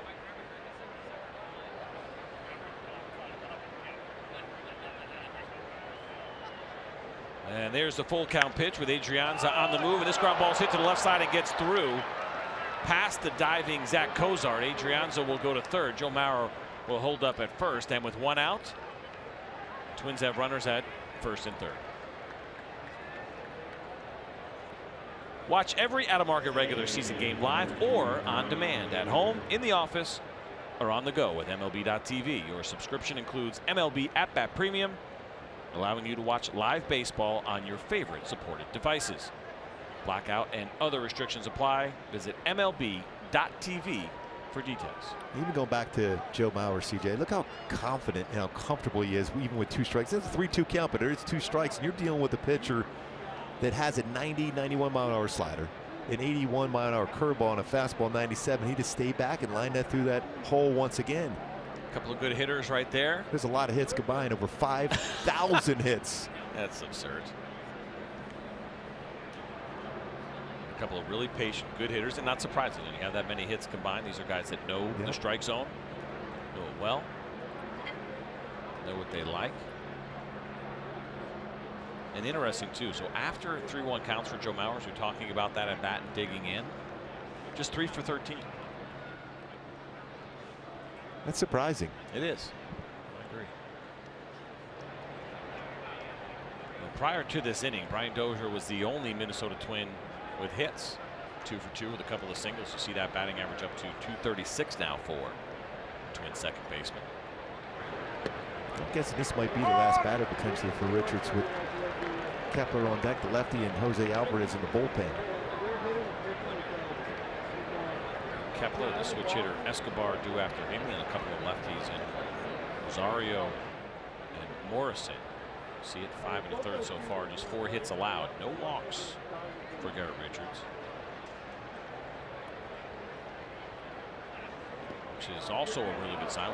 Pitch in the dirt, Maldonado hops up, but Joe Mauer will get down to second base. It'll be a wild pitch for Garrett Richards, and something we have seen from him. This is a guy who has led the league in wild pitches a couple of years over the course of his career. That'll be number 9 for the season. It's a pretty good read though for Joe Mauer. He's able to get the body in front with the spin of a breaking ball. It's not going to stay right in front of him as it would have been in a fastball, but it's so important when you think about it because Richards has had 5 double plays turned behind him this season, already 9 ground ball outs. Now you've taken that out of the equation. So Minnesota with an opportunity right now with 2 runners in scoring position. Takes the double play out of play for Dozier, who's hitting just 172 with runners in scoring position, but that number may go up with this high fly ball hit to deep left field, and that ball is gone into the Minnesota Twins bullpen. A 3-run home run for Brian Dozier, number 6 on the season, and suddenly this is a game with the Angels lead cut to just 1 after that 3-run shot. And Mike Scioscia going to go to the bullpen now with the lefty up, and we thought that we'd be the last batter for Richards, but at this time Dozier's ready. Coming into the game 0 for 7 in his career versus Richard. This is his 3rd hit of the game. This slider right down the heart of the plate. And Dozier creates that good lift on the baseball. Hits his 6th home run now. 14 RBI for Byron Dozier as the Twins are right back in the game. That's going to do it for Garrett Richards. Allowed no runs heading into this inning, but it is 3 thanks to Byron Dozier. We'll take you to break and we'll tell you all about Jose Alvarez when we get back.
Three runs allowed for him. He could not get through 6 innings. And why does that matter to the Angels? Well, when their starting pitchers go 6 innings or more, the team is 11-1. That was the best winning percentage in baseball.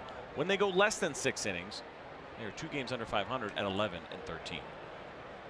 He mentioned Byron Dozier. When he gets hot, he can carry the club. He's had a fantastic game so far for the Twins with 3 hits now with a 3-run home run. They're right back in the game. Alvarez now on for the Angels, and he'll get the lefty Kepler. First pitch fastball at 91 miles an hour is called a strike. And Alvarez is going to be 90 to 93 range. He'll throw a breaking ball and a pretty solid changeup. His fastball command has been the reason why he's been solid so far this season.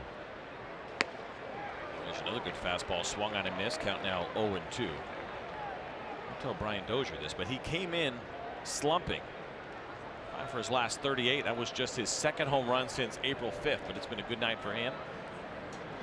You see his 6th home run of the season.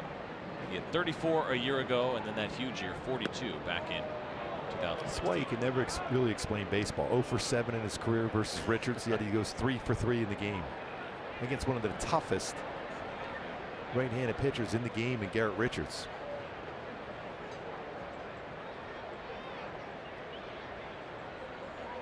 And the 1-2, and this one is fouled back along the first base side. That'll reach the seats. Well, Minnesota now has 38 home runs on the season. 33 of them have been against right-handed pitchers. They've done a good job as far as hitting the long ball against those righties.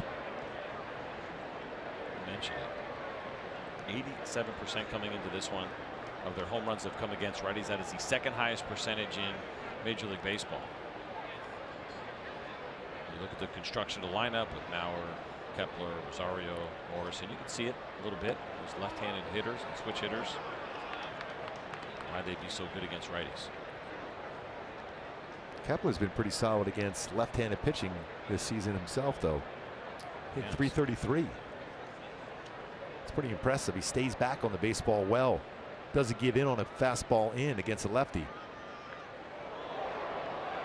This pitch looked like it hit him. Now he started to offer a little bit, and that's what Martine Maldonado was trying to tell Mike Sosa to take a look at, because of course if you swing at the pitch and it hits you, it doesn't matter. It's still a strike, but find out whether or not Max Kepler went around. Did Vanover make the strike call? That's what I'm trying to I figure thought out. he said he called him out.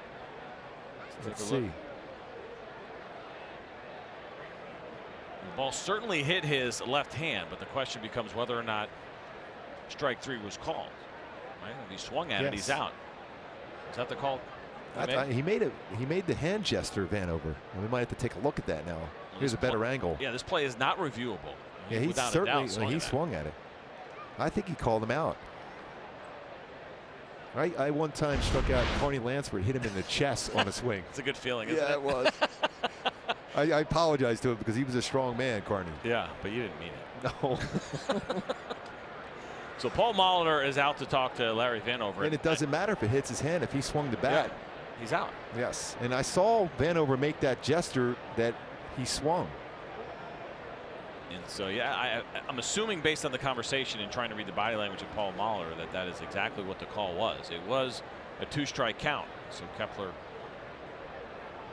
would be out on strikes. Yes. And it would be the right call. Yes.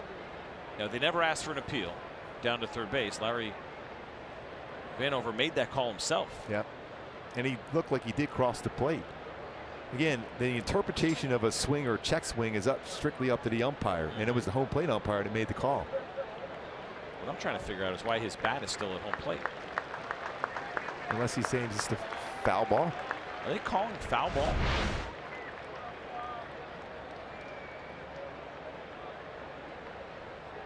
It's pretty unusual, right? That's not the hand as part of a bat situation, right? I mean, that hit his hand, obviously, by the reaction. And so if I'm Mike Sosa, would you not be arguing this right now and saying, listen, he swung at it and it hit his hand? I guess they called a foul ball in that situation. And so Kepler would get back in there with a 2-2 count against Alvarez. And this one is swung on and hit deep to right field. Cole Calhoun is back. He looks up and it is gone. Max Kepler, after taking a pitch off of his hand, just hit his 5th home run of the year. And that is going to tie this game up.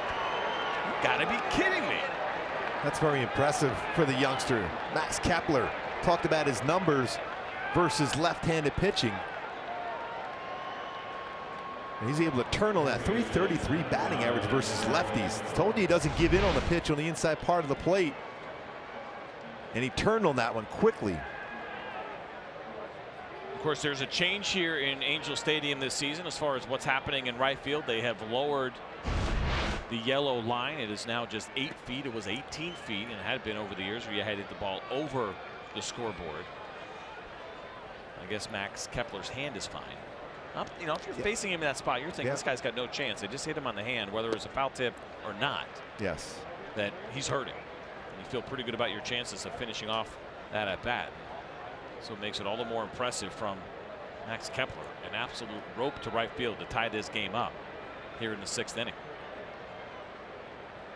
That's why he gets a chance to play every day, because against left-handed pitching, he stays inside the baseball very well. And you mentioned that wall now in right center field. They thought be an extra 4 or 5 home runs during the course of the season. There's been about 9 or 10 already this season, and we're just in the beginning part of May. Well, this ballpark has changed in that regard. Now, obviously, the offense here is really good. Better than a year ago. Guys having some really good seasons. But 202 home runs hit at this ballpark a year ago. 59 already this year.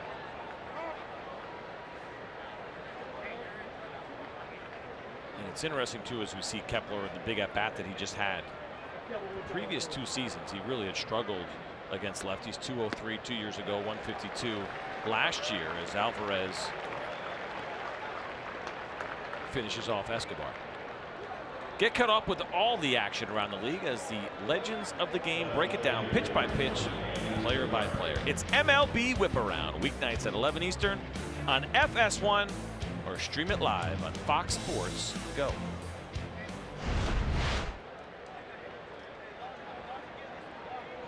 But he hit Kepler 2 home runs against lefties in each of the last 2 years. He's got 2 already this year. Yes.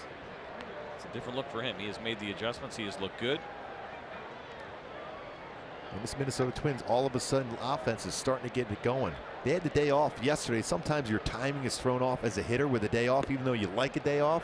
Your timing's off and your rhythm a little bit. Now all of a sudden they're back to swinging where they were during the stretch in the month of May. Averaging over 5 runs per game during this stretch at 6-2 mark. Alvarez with the slider, swung on a miss, count now 1-2.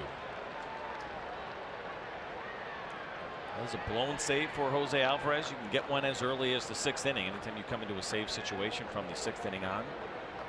Somewhat of a misleading stat at times, but a blown save for Alvarez as he comes back with back-to-back strikeouts to finish off the Twins. But we got a new ball game, and it's thanks to the Minnesota Twins and that man right there, Max Kepler, himself a solo home run. And we got a tie game here in Anaheim.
Have made this a tie ball game. First, a 3-run home run by Brian Dozier, and a solo home run for Max Kepler. That's the 2nd time the Twins have gone back-to-back this season. 2nd time in 6 days, Gooby, and the 2nd time ever here at Angel Stadium.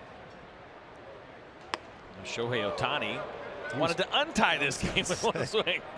He was trying to hit that baseball back to Coors Field in Colorado. Ohtani 1 for 2 tonight. He struck out in the 2nd. He doubled in the 3rd inning, and after that double, his slugging percentage went up to .635. That is 4th best in the American League. And he hits a high fly ball to left field. Rosario is there in front of the track and makes the catch for the first out here in the 6th inning.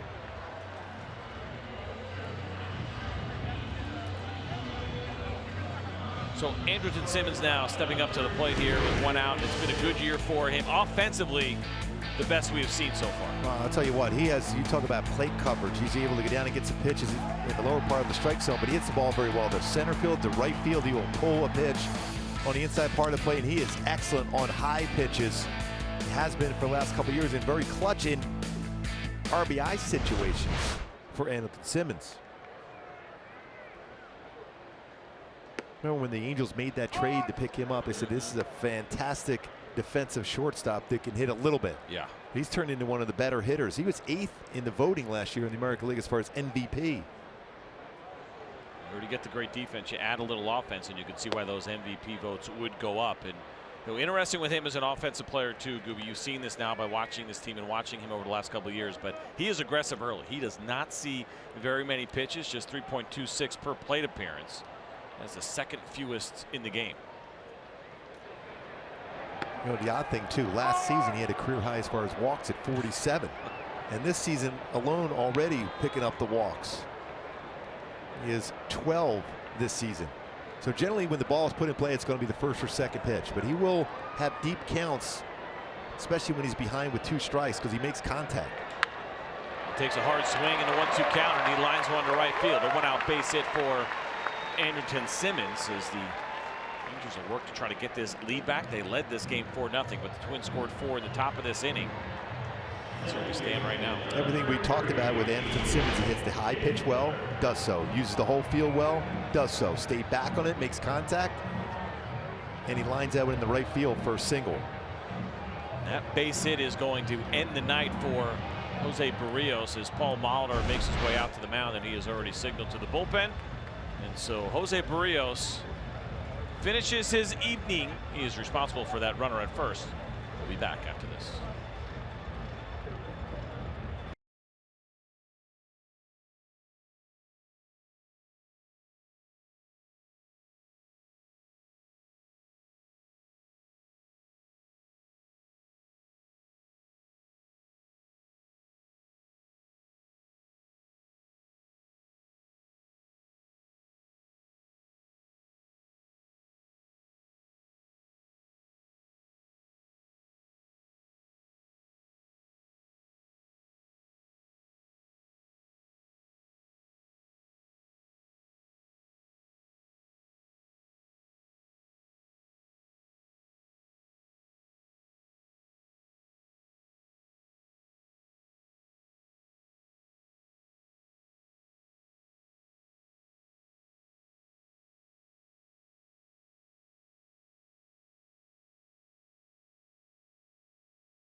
He is over 5 1/3, 4 runs. He is responsible for Andrelton Simmons, who is on first. Just a couple of strikeouts for Barrios, and he hands it off to Ryan Pressly here in the 6th. See that good curveball. He has a curveball, slider, changeup, fastball, 92-97 for Pressly.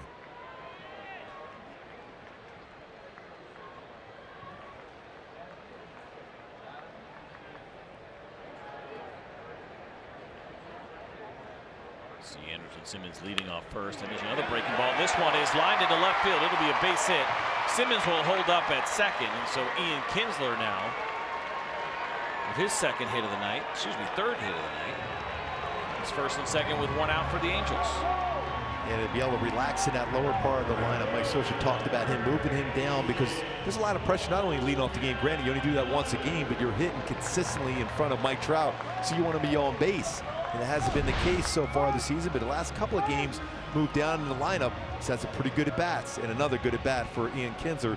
Third hit of the game to go along with his 2-run home run. And hitting that breaking ball well tonight. You saw right there from Pressly. Same thing from Barrios when he hit the home run back in the 2nd inning. Bring up Cole Calhoun. Calhoun is 0 for 2 tonight. He lined out to left, and he hit into that 6-4-3 double play back in the 4th. Pretty good speed on the bases here for the games with Andrelton Simmons and Ian Kinsler. Although granted, as a left-handed batter, it's a clear path to throw for Garver over to third base if Simmons is going.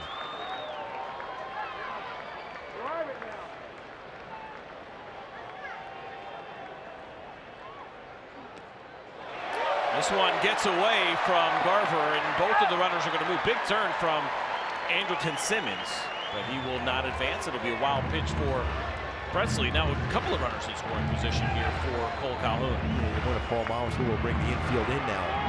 Looks like they are going to be in. Always increases your chances as a hitter to get a base hit with the infield in. Less reaction time as an infielder.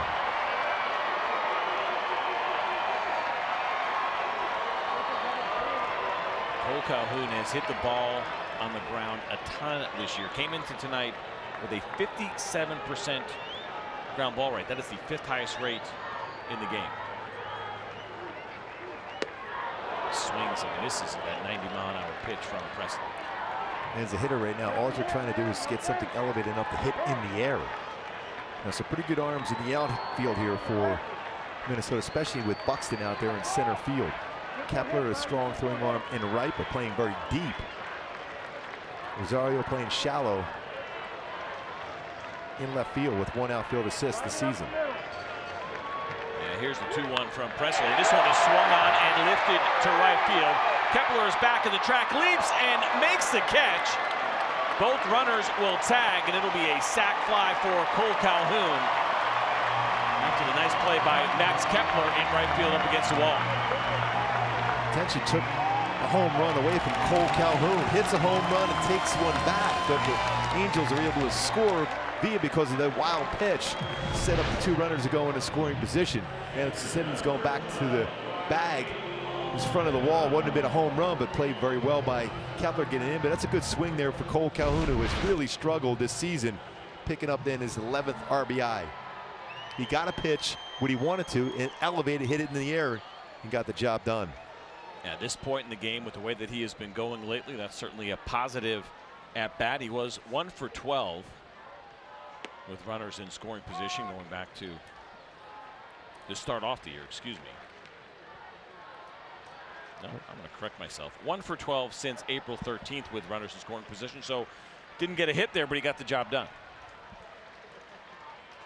Tell you what, these 2 teams have played some really tight games. Minnesota's had a lot of success against the Angels over the last couple of seasons, but every game has been tight. Well, this ball is lined down the left field line. Could be extra bases for Maldonado. Kinsler scores easily, and Maldonado will cruise into second base with a 2-out double, and the Angels now lead it 6-4. He's really starting to use the whole field himself. He's still quick enough to be able to turn on a pitch and hit it down in the corner. But coming in the game 7 for his last 14, picks up an RBI double, his 9th RBI, 5th double this season. Well, the bottom of the order doing some damage here for the Angels as you see that pitch below the zone, down in the zone, and Maldonado goes, gets it, lines it into left. Yeah, 364 batting average with runners in scoring position. Back and forth after you tie the game up. The Minnesota Twins with a couple of home runs. The Angels answer right back. 2 really good teams, 2 teams everyone anticipates battling out to get to the postseason. Zack Cozart steps in. You see Cozart 0 for 2. He was hit by a pitch in the first inning. He has flown out to center and left in his other 2 at-bats. 242, 5 home runs, 13 RBIs. And Presley has now allowed 5 of the 8 inherited runners to score so far this season.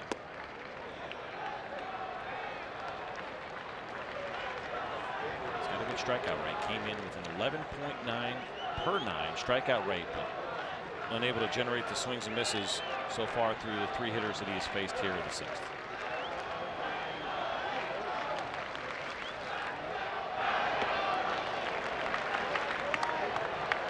And if you're the Angels right now, this is exactly what the scenario you want. You have Mike Trout on deck, and it's a 3-0 count. If you're Zack Cozart, you're taking 1, maybe even 2 pitches that give Trout a chance to come up with 2 runners on base.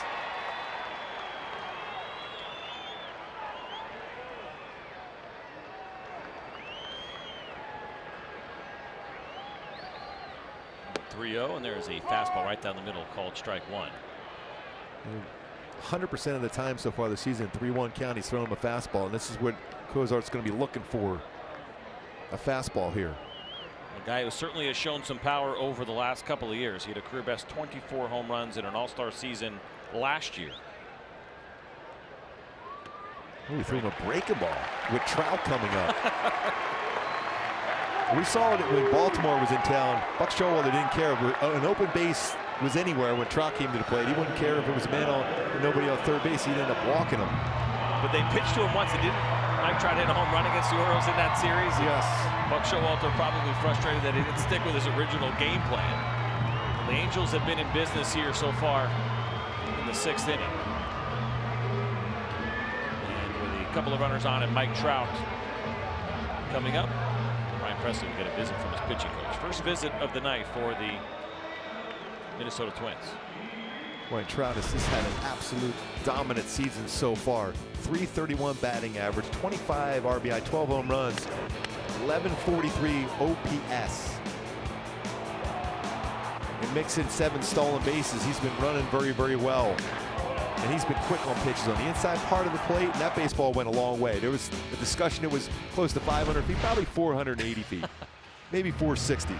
It's amazing to see the power, the consistency, I think, of Mike Trout. Consistency of greatness is really what has been so impressive over the course of his career. As you see where he stands among league leaders in home runs so far here in 2012. Nope, that's not the year that this is. It's 12 home runs. The year is 2018. There we go. First pitch fastball misses inside. We'll mention all the great things that happened to Mike Trout in the offseason. Got married. The Eagles won the Super Bowl. Great acquisitions here.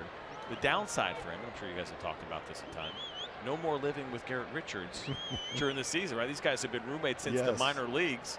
Shared a place in Laguna. Not a bad way to go through life if you can. Yeah, they've been inseparable since being in the big leagues together. And some of the best times is watching those two have conversations. They get on each other all day long.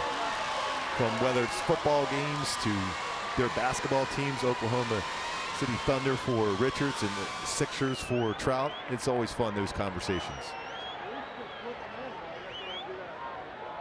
Count even at 1-1 for Mike Trout. Runners at first and second, and he fouls one straight back. Yeah, a couple more fastballs. And you see what Trout was trying to do. He was trying to hit that ball to right center field. He's homered here in this ballpark to right center field on a firm fastball earlier this season. Trout batting .412 with runners in scoring position coming into this game. That's pretty good, don't you think? I assumed that would have been first in the game, but it wasn't. About 5th or 6th down the list. Even lower for Mike Trout, but it's been a fantastic season, even a better one in these spots. And he's got a runner in scoring position right now with Martine Maldonado. Although, should that count as a runner in scoring position if it's a slower runner? Right? I mean, he probably has to be at third base to score on a base. It's all about getting that good jump. Secondary lead if you're Martine Maldonado at second. And 1-2 from Presley to Trout, and this one is fouled down the third base side. I thought they might try to run a fastball upstairs. Trout's numbers against, we showed it earlier, against secondary pitches, especially a curveball and a changeup. In the game, outstanding numbers, 346. It's still the one pitch. I mean, fastball down, it's going to be hit hard. Fastball up, it's a different story, especially if you get it above the strike zone.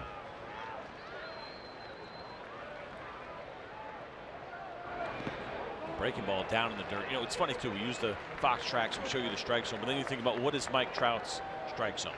And in these situations, you've seen it over the course of his career. He's not afraid to swing at a pitch that is 4 or 6 inches below the zone because he knows he can handle it and handle it well.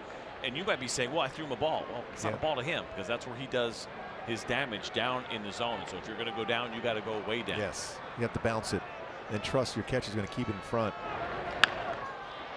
Here's a chopper hit to third base. Easy play for Escobar. Throws over to first, and the inning is over, but not before the Angels fight back and add a couple. They retake the lead. They lead it 6-4.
after the Twins had tied it up in the top of the sixth inning, and now here we are in the seventh. See if the Twins can fight back. We'll have another shot at Jose Alvarez, who allowed a home run to Max Kepler in the sixth, but then struck out the last two hitters he faced in Escobar and Rosario. It's a typical game between the Twins and the Angels. A good battle between these two very good teams. Fundamentally sound. Lefty Logan Morrison steps in. He takes a first pitch fastball off the plate. Morrison 0 for 2 so far tonight. A strikeout, and he flew out to left back in the fifth. It's the 179 batting average here so far for Logan Morrison, who was a late sign for the Minnesota Twins. He signed at the end of February. A guy who had a good season last year. You talk about a guy with a launch angle hitting the ball in the air. Logan Morrison would be that prototype. It was a good sign. I mean, it's still early in the season. It's been a slow start to him, but 38 home runs last year for Logan Morrison. That was a career best, as was the 868 OPS. Even for a while during the winter, was talk about Logan Morrison putting on an Angel uniform too at certain points during the wintertime. And a guy that can play some multiple positions. He certainly could DH for you, but he's not afraid to play the outfield. He's done it before. Play some first base for you if need be. DHing here for the Minnesota Twins.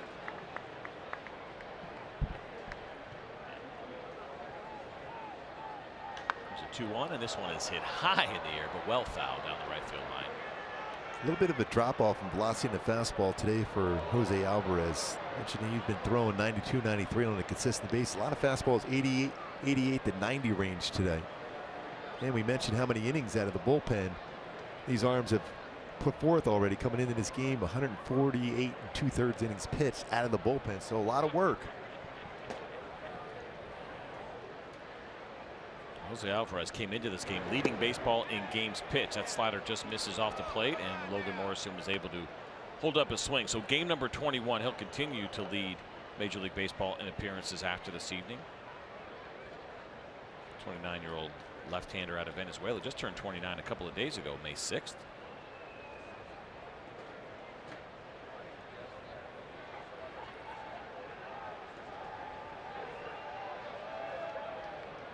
Full count pitch to Morrison, and there's a fastball called strike three, 90 miles an hour right at the knees. And Jose Alvarez has now struck out 3 Minnesota Twins in a row, and that's going to do it for Alvarez this evening.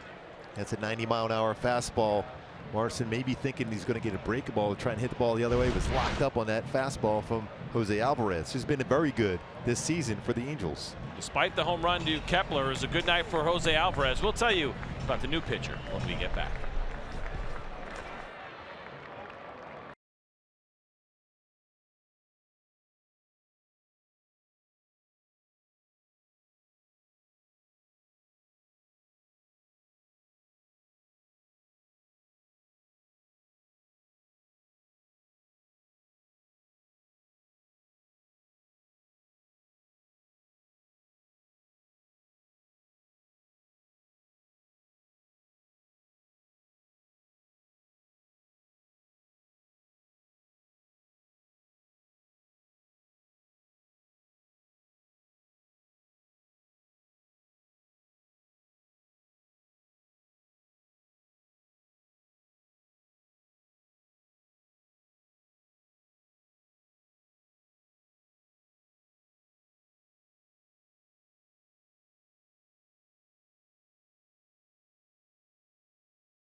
at Angel Stadium. 4 home runs hit tonight, and we don't put on makeup not to be seen once in a while. If we're going to put this stuff on, we got to at least get in front of the camera. But it's been a pretty good game so far. A lot of back and forth here between the Angels. That's what we anticipated, CJ. When you think about two teams anticipating being in that playoff push here at the end of the season, both fundamentally sound and some good swings put out by both teams that have been hitting some home runs of late and have been red hot as far as swinging the bat.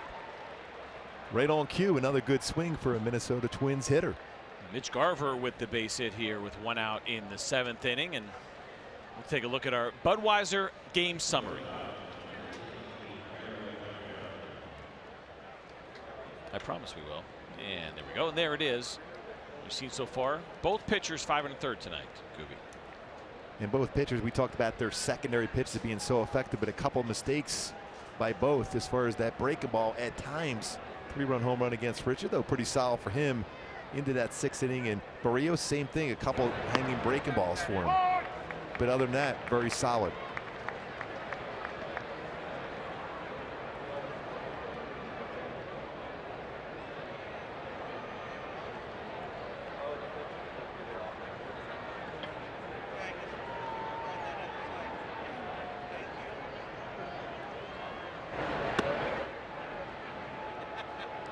Cam Bedrosian now on here for the Angels, a righty coming out of the bullpen. 17 games for him.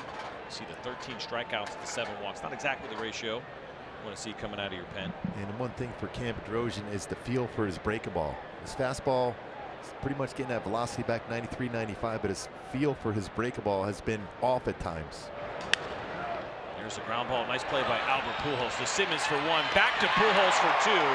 And it is a 3-6-3 double play to end this inning. Nice defensive play by the Angels, and we'll go to the bottom of the 7th. The Angels lead by 2.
Angel Stadium, and once again we're going to remind you that aerial coverage is provided by Goodyear, with superior performing tires that knock it out of the park. Goodyear, more driven.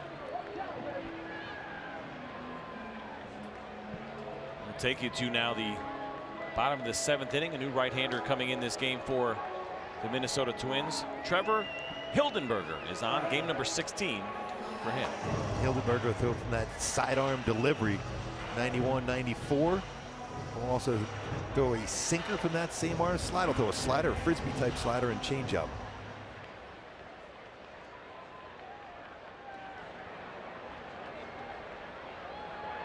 First pitch from Hildenberger is one of those sinkers at 90 miles an hour. Fastball's averaged 92 for him this year on the 4-seamer, 88 on the 2-seamer.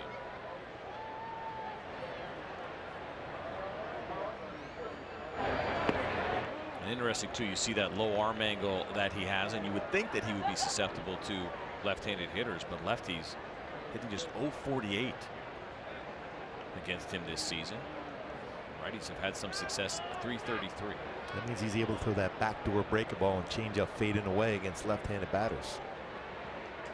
There's the 2-0 to Justin Upton. And you see Garver to give you an idea how heavy that ball is coming in. We had it just below the zone on our Fox tracks. But he caught that ball almost in the dirt. That's that heavy late sink. Yeah, it's crossing that front of the plate close enough to the strike zone, but by the time it gets to the catcher, it's almost in the dirt. He's able to run that one back and catch the outside corner as a right-handed batter. And it almost seems like you're giving up on some of those pitches. Sure, I mean, that pitch is a ball most of the way. Came back and caught the corner. As you see Albert Pujols waiting on deck behind Justin Upton. Upton had that home run back in the 3rd inning, a solo shot, 9th of the season. He grounds this one, but right at Escobar, throws over to first, and Justin Upton is retired. Well, let's take it back to our studios in Los Angeles with Kevin Burkhardt for a game break.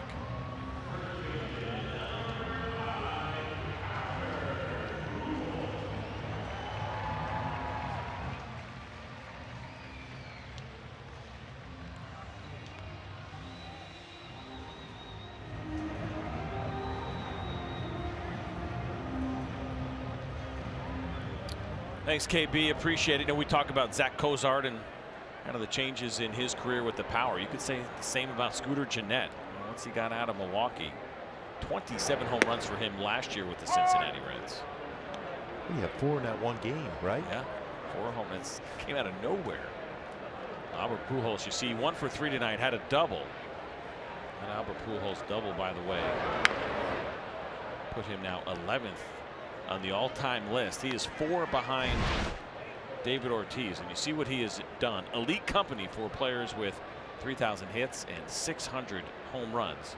This guy's been nothing short of amazing. 628 doubles. Over what, 42% of his hits have been extra base hits. The highest all-time. You see it now, 3,005 for Albert Pujols. He grounds this one to short. Adrianza is there, throws over to first in plenty of time, and it's 2 quick outs for the Angels here in the bottom of the 7th. Well, fans, the Major League Baseball Junior Home Run Derby allows kids 14 and under to compete to be in the National Home Run Derby Championship during the 2018 All-Star Week in Washington, D.C. Make sure you register for a free competition in your local community at jrhrd.com.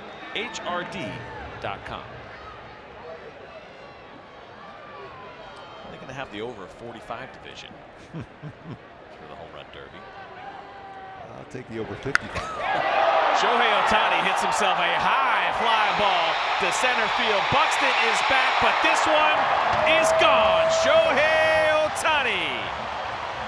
Home run number 5 on the season, and the Angels take an 8-4 lead. All 5 home runs have been hit here at the Big A for Shohei Ohtani.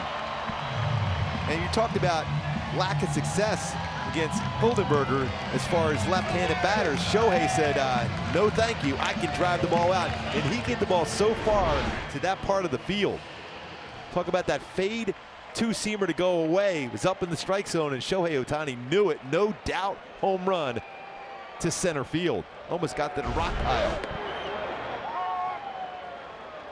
And that score, of course, is 7-4 now. 5th home run that we have seen in this game tonight. 5th home run of the season for Shohei Ohtani. And man, did that thing get high up in the air. Pretty lucky enough to have a chance to interview him in spring training, and Shohei Ohtani, through his interpreter Ipe, I asked him about how do you feel that you're going to do this season. He says, right now I just trying to do the best I can, but my job and my concern and my thought process, I want to be the best in the game. And that's what you want from any player. Sure. But I'll tell you what, he's done some amazing things when you think about it. Now, incredible season so far here, and it's early, but to do it on both sides of the ball has been really incredible to watch. Shohei Ohtani, and the whole story about the fact that if he just waited 2 years, he would have got himself a 9-figure deal as Anderson Simmons lines one down the left field line. This one will get to the wall. Simmons around first. He'll get to second easily and pull up with a 2-out double here in the bottom of the 7th.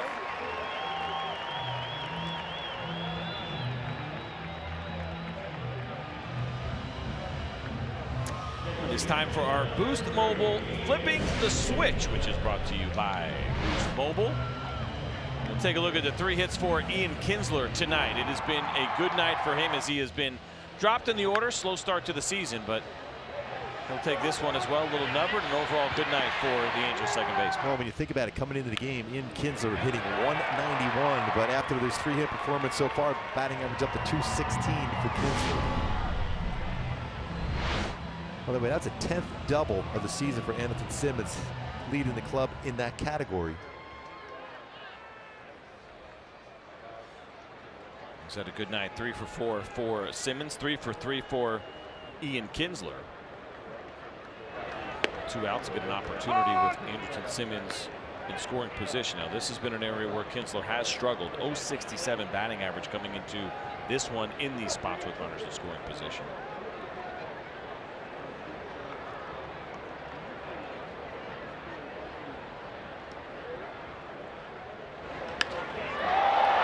Another high fly ball deep to left field. Rosario back at the track, and he makes the catch, and the inning is over. But not before the Angels add another, thanks to Shohei Ohtani.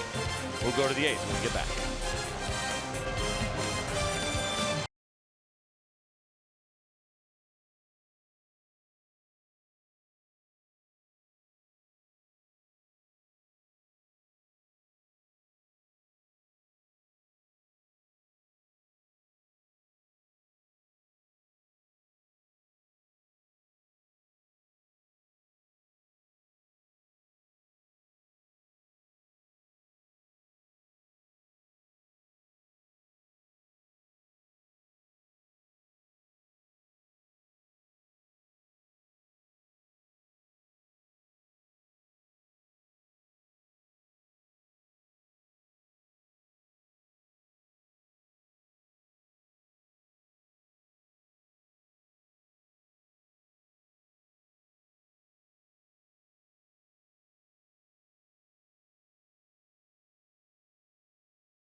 Audi and by Champion.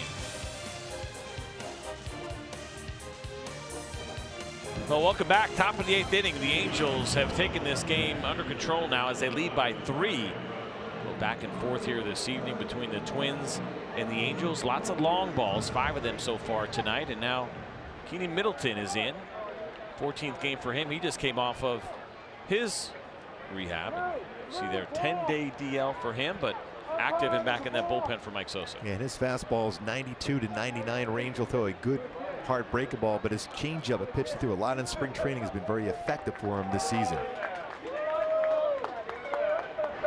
He's in to face Byron Buxton leading things off, and he fouls off a 97-mile-an-hour fastball. Buxton 0 for 2 tonight with a couple of strikeouts. You mentioned that changeup for Middleton, and he's a guy that get excited about the velocity, but home runs were an issue a year ago, and you got to believe that that changeup is going to be part of the equation of trying to keep the ball in the ballpark a little more this year. Yeah, it's a relatively straight fastball. That's the thing. Even though it's a firm fastball, hitters, and we've seen that over the last couple of seasons, it doesn't matter how hard you throw. If you throw a fastball, you don't locate it well, it's going to be hit hard. That's why you're seeing the increase as far as the breaking balls thrown. Just 1 home run so far this year. It was 11 home runs that he allowed a year ago. Guy who had a good walk rate last year at 2.8, a little bit higher this year so far. There was 13 games at 4.2 walks per 9. But plus stuff, and you could see as a guy that, again, go back to that conversation of, is it highest leverage situation, or do you want to groom him as a closer? We're seeing more and more teams take young arms, and Middleton is just 24 years old, and it makes sense, keeping him out of that closer role, because you don't want him to thinking that's the only time you're going to pitch, right? Up by 3, not in tie games, not down by 2. Those are situations that you still want your better arms in there. Well, that's a product of a hitter that hasn't seen a lot of big league pitching there for Buxton. He chased that pitch out of the strike zone, and if you're the Twins, you want him on base. That was a pitch well out of the strike zone. Full count now to Byron Buxton. He's already got a couple of strikeouts so far this evening. Again, expanded the strike zone there.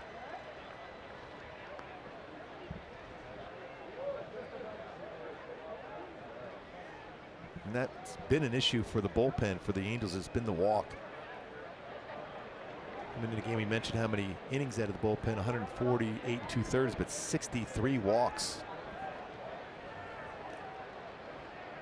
Especially who you see on deck for the Minnesota Twins and Joe Mauer.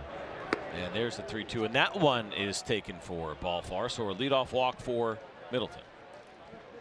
Well, Saturday on FS1, it's a major league showdown as Bryce Harper and the Nationals battle Paul Goldschmidt and the Arizona Diamondbacks. That game is at 3:30 Eastern. And then on Tuesday, the Cardinals will take on the Twins at 7 Eastern, 4 Pacific. That game is on FS1, or you can stream it live on Fox Sports Go. Well, the Diamondbacks have really got off to a good start. That offense is dangerous. National League West not exactly shaping up the way people thought. The Dodgers struggling, dealing with injuries, a 4th-place team. It's the Arizona Diamondbacks right now controlling that division. The Rockies are having a good year as well, as Joe Mauer steps in against Middleton and takes a first pitch fastball for a strike.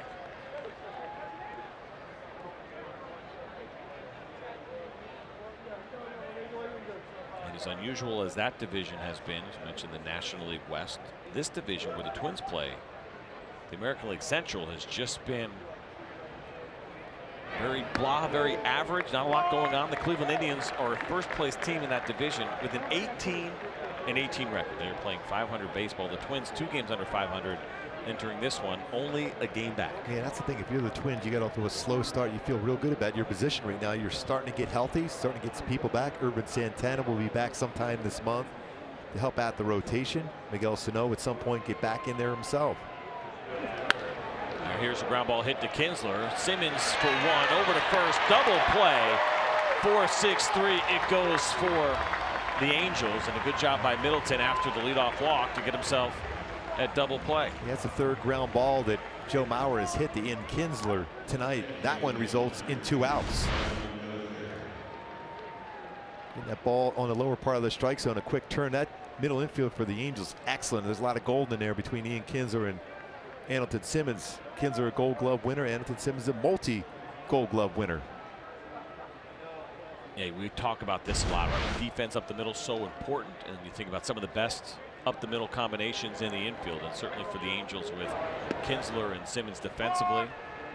The best, the Astros with Correa, Jose Altuve certainly to be considered. There's so much talent in baseball right now, especially young talent. If you're a baseball fan, it's a perfect time to go out and watch a game now. I think Yankee fans would probably want to make a case for Gleyber Torres, their second baseman, rookie who's come up and has been fantastic to go along with Didi Gregorius, who's having a monster season so far.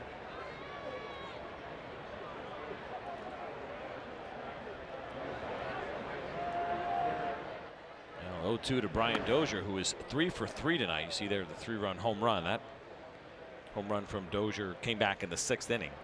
It was part of the back-to-back home runs that Dozier and Kepler hit to tie this game at 4. Then at the bottom of the 6th, the Angels scored a couple of their own. They added another one in the 7th, and so we got to the 7-4 lead in the top of the 8th.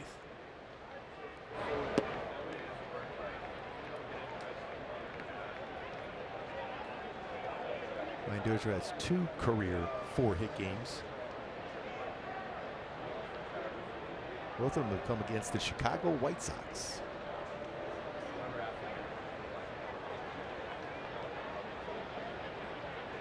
Middleton with a couple of big exhales there as he looks into the signs for Martine Maldonado behind the plate and gets ready to deliver that 2-2. And this ball is lifted in the gap in left center field. That ball is going to get down for extra bases. And Brian Dozier will cruise into second base with his 4th hit of the evening. A couple of singles, a home run, and now that double from Brian Dozier. And you just mentioned it. 3rd career 4-hit game.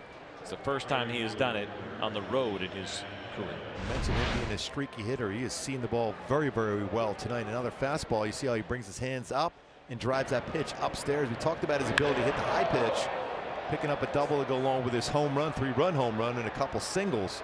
Big game for Brian Dozier tonight for the Twins. Well, it's a 2-out double after the double play that Middleton was able to get Joe Mauer to hit into it. So that certainly changes the look of this inning. It was a big double play, but now he'll have to deal with Max Kepler, who was 1 for 3 tonight with a home run. He grounded out into a double play back in the 1st, struck out in the 4th.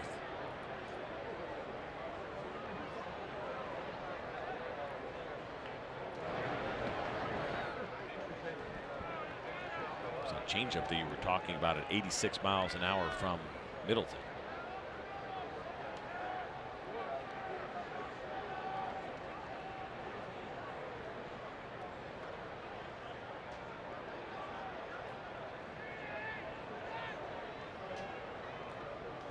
That one is taken up and in. Count now 3-0. And Kepler, not only did he hit a home run, but he hit a home run on the very next pitch after getting hit in the hand on a swing, which I guess was called a foul ball when it was all said and done. But no doubt that ball caught at least a couple of fingers, and thought maybe Kepler feeling a little weak, maybe a little tentative, but no, he was not.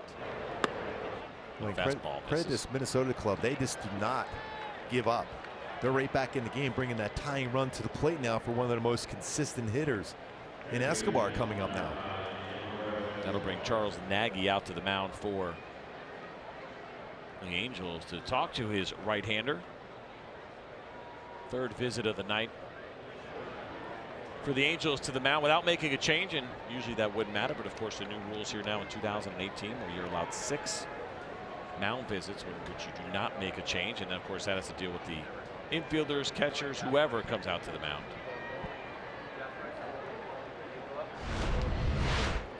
Take a look at this. We've heard of Mookie Betts, Manny Machado. Eduardo Escobar in some pretty good company right now. Largest increase in OPS from this year to last year.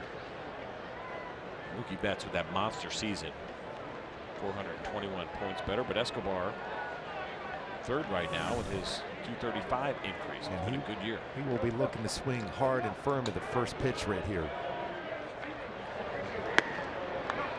He ended up expanding the strike zone. He was looking to do that damage on the first pitch. He was hoping to get a fastball. So often, we both know this very well, when the pitching coach comes out, that thought process is that first pitch fastball, and he was ready for it. That's interesting, and you're right too. But a couple of walks in this inning for Middleton would make you wonder, should he change his mind? Should he change his approach? But obviously not the case for Escobar. He takes a couple of swings here and is quickly down 0-2. Again, that's not a pitch where Middleton has got to be real comfortable throwing that slider upstairs like that. See those numbers, the power numbers, especially the ability to drive the ball that Escobar has shown this season, the improvement, especially with 15 doubles. Middleton way ahead in the count here, 0-2 to Escobar. He throws a fastball right down the middle. This one lifted down the left field line, upped it near the foul line, makes the catch, and the inning is over. So after a couple of walks and a double, no runs across the board, we'll go to the bottom of the 8th here at Angel Stadium.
Angels leading the Minnesota Twins, and the Twins are going to that bullpen one more time.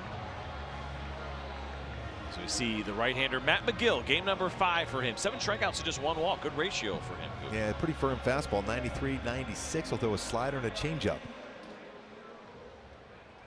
He'll get 8-9-1 here for the Angels. Cole Calhoun, Martine Maldonado, and Zack Cozart do. Calhoun 0 for 2 tonight, but he did have a sacrifice fly in the 6th inning. He takes the first pitch fastball called strike 1. And he was, when he got back to the dugout, he got some high fives from his teammates because everyone knows how much he has struggled, but they also know how important he is for balance in this lineup. The left-handed power hitter definitely can get his fair share of doubles. They need him as far as balance in the lineup. He's been good for this team, and unusual to see the slow start here for Cole Calhoun. And Mike Sosa gave him a couple of days off, right? Jabari Blash gotten some starts in the outfield. Sent back down to AAA prior to this evening's game.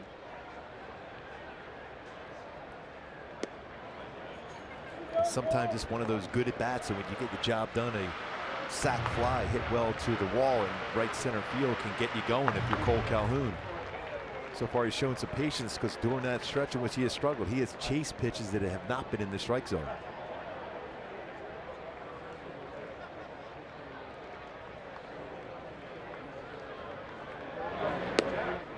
Pitch at 95 miles an hour just misses. So some good discipline in this at bat for Cole Calhoun. You mentioned it.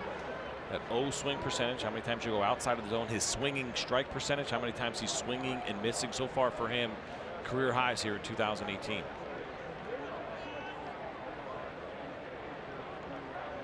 And 3-1 to Calhoun, and he hits a high fly ball to center field. This one looks like it'll stay in the yard as Buxton catches it near the track for out number 1. With this MLB season, get the baseball game that will have you wanting to play it again. RBI Baseball 18 delivers an all-new franchise mode and much more. RBI Baseball 18 is available now. Learn more at rbigame.com. Rated everyone. Even us? I guess. Yes. I don't enjoy getting beat by my children in video games, but I do enjoy playing the baseball game. How come we have no chance against our kids? It's brutal. It is brutal. It's fun for them. And I never let them win. I got a couple of boys, 18 and 10, 16-year-old daughter as well. But I don't know how it was for you, how you treat your kids, but there is no like letting them win.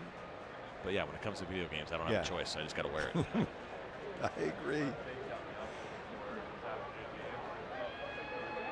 1-0 to Maldonado, and he lines this one into the net. Otherwise would have been into the stands, but that protective netting stops that ball from going into the seats. I got an interesting note here from Anthony Masterson, stats guy today. By the way, his first ever big league game. He's doing an excellent job. And yes, he is. You don't necessarily see his work, but you do see his work on MLB Whip Around, all the postseason coverage that Fox does during the MLB postseason. All those good facts, those guys aren't thinking of that. Kevin Burkhart's not coming up with that stuff. It's Anthony Masterson that is handing him the good notes, and he just handed me this one. Shohei Ohtani now 10 extra base hits in 19 games. Is the fastest in Angel history. Previously beating a record Wally Joyner. Wally World. Back in 1986, it took him 20 games to get his 10 extra base hits. So Shohei Ohtani continues what has been an excellent year so far for him. I saw those the Wally World here before. Now it's Ohtani Town. You got to hand it over to somebody. And here is a line shot, and that one's going to go to left field for a base hit for Martine Maldonado, his second hit of the night. Hit an RBI double back in the 6th, and so 2 for 4 for Maldonado. In his last 5 games, 9 for 18 for Maldonado. And he's really a pretty incredible story when you think about the career track for Martine Maldonado. All those years in Milwaukee as a backup catcher, playing behind Jonathan Lucroy, who's an excellent catcher defensively and offensively, had a really nice run with the Milwaukee Brewers, and so that meant Martine Maldonado was the backup. And he gets an opportunity here starting last season where he caught 131 games as a starter, played in 137. He'd never played in more than 66 games, never started more than 66. And at age 30, as a catcher, gets that opportunity.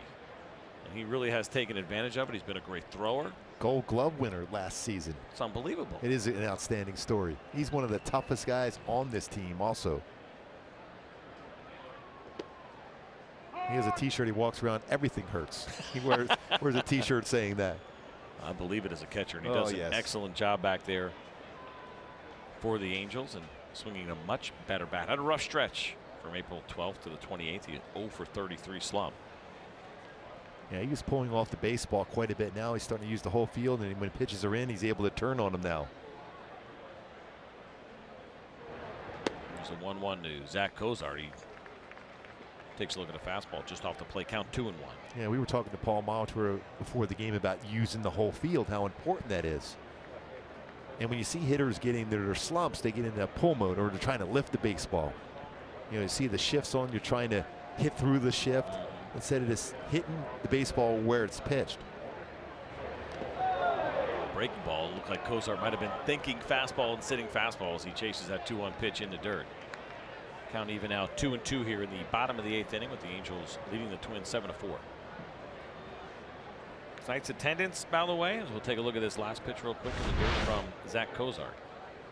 That's a pretty good firm curveball. Yeah, it is. Tough one to lay off of in that fastball count. But tonight's attendance, 30,127. The attendance here has been up so far, 4th in baseball for the Angels. They have averaged just over 39,000. The attendance here has always been pretty good. Last year they were 7th at 37,000, or just over 37,000. Gotta believe that's the Ohtani bump that they're getting right now here in Los Angeles. This one hit right to Escobar, makes a nice backhand play over to Dozier for 1. Boy, and then to Joe Mauer for 2. And they continue to play good defense, do the Twins. But we'll go to the top of the 9th. The Angels are going to try to close this one out.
Los Angeles, the Angels holding on to a 3-run lead against the Twins. It has been 12 hits for the Angels tonight. 5 home runs in this ball game, and now Jim Johnson, the right-hander, will come on and try to close things out here for the Angels. Yeah, he's got that power sinking fastball. He's 92-95, a very good swing and miss curveball and changeup. Johnson can close this one out. He would become the 4th Angels pitcher this year with a save. How about this? The Milwaukee Brewers have 5 different relievers with saves this year, and Johnson is a guy who has done it before. 176 career saves. That is 10th among active players. Well, we've talked about bullpen by committees. We're seeing that for both there in Milwaukee and here. 12 different pitchers have won a game this season for the Angels, which is amazing. Atlanta Braves right at the top of that category with them.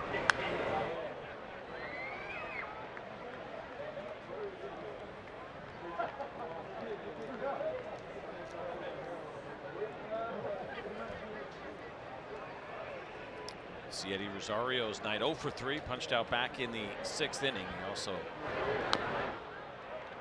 has a couple of groundouts on his night. So count now 1 and 2 to Rosario.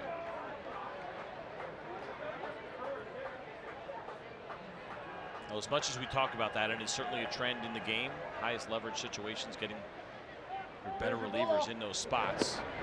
As you see Jim Johnson finish off Rosario with the strikeout.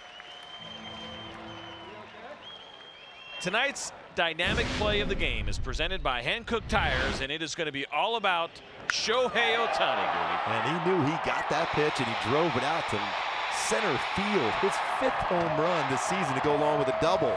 And the excitement he brings to this club, his power, outstanding. And his teammates love being around him. Well, he seems like from the outside such a reserved guy. Kind of quiet. That's what makes, again, his story so interesting. We talked about it earlier. Had he waited a couple of years, it would have been a 9-figure deal easily for him to come over and start his Major League Baseball career, but he wanted to start it now. Considerably less money, less than $3 million, that signing bonus, because of the international signing rules. You're limited on what you can spend. But I was going to say real quick about the bullpen situation, where we are with a closer by committee or using your best guys.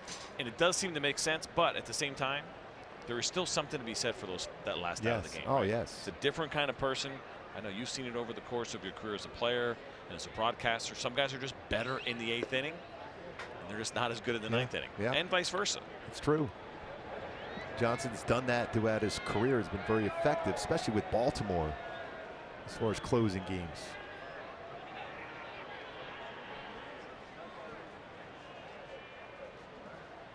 2-1 from Johnson to Morrison. There's a 94-mile-an-hour fastball on the corner.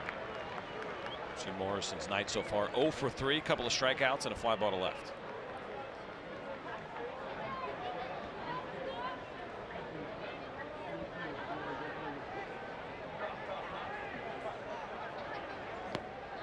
Well, we talked about keys at the game coming into this for Minnesota. Talk about Escobar and Rosario. Rosario visits to the ER. Both have been pitched very well tonight. And Paul Molitor has got some help from others, especially Brian Dozier, Max Kepler. But it's that middle part of the lineup for him that has not produced. There's ball 4 to Logan Morrison. Well, been in those pitchers meetings, and a lot of times you have a tendency to focus on who has been swinging the hottest bat, right? Who's hot right now? Well, the Angels have done a nice job of minimizing at least the hot bats in this Twins lineup. I mentioned that power sinker of Jim Johnson certainly gives him an opportunity to get that ground ball, potentially finish his game off with a double play. Johnson's got a 42% ground ball rate. He's gotten 2 ground ball double plays so far this season.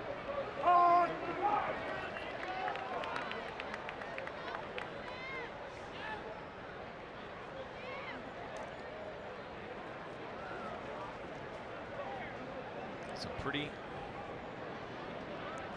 stark differences between lefties and righties. Right-handers hitting just 175 against Johnson this year. Lefties 367. That puts you in kind of that unusual spot, because the other thing that I think Mike Sosa has to deal with is just having the one lefty in Alvarez. It's when you use them. Which righties can you count on in this bullpen to get lefties for you when you need to? When you look over the years, though, for Mike Sosa's bullpens, and he's been really good as far as utilizing his bullpen, he doesn't necessarily always feel to have a lot of lefties. If he has some right-handed pitchers that have that good changeup or a good breaking ball to get lefties out consistently, he's comfortable bringing them in those spots against even the very best left-handed batters. Guys like Scott Shields come to mind. It was very, very good throughout his career in that 7th and 8th inning role for the Angels. Yeah, just having a lefty to have one, probably not always the idea behind Mike Sosa, the way that he constructs his bullpen. Give him the best 7 or 8 arms, and we'll see a little bit more of that as well. There's a lot of good righties. Same thing's kind of going on in Toronto. Tyler Clippard for years has been so good against left-handed batters. If you got the good splitter, the changeup, you can certainly neutralize lefties as much as a lefty can with a good breaking ball. Here's a high fly ball hit to right field. Cole Calhoun is there, though, and he makes the catch for the 2nd out here in the 9th inning. So just 1 out away for Jim Johnson to finish this thing off. Like a game that the Angels had in hand. They jumped out to that quick 4-0 lead after 3, but it was the top of the 6th inning in which the Twins scored 4 of their own, a 3-run home run from Brian Dozier, then a solo shot from Max Kepler.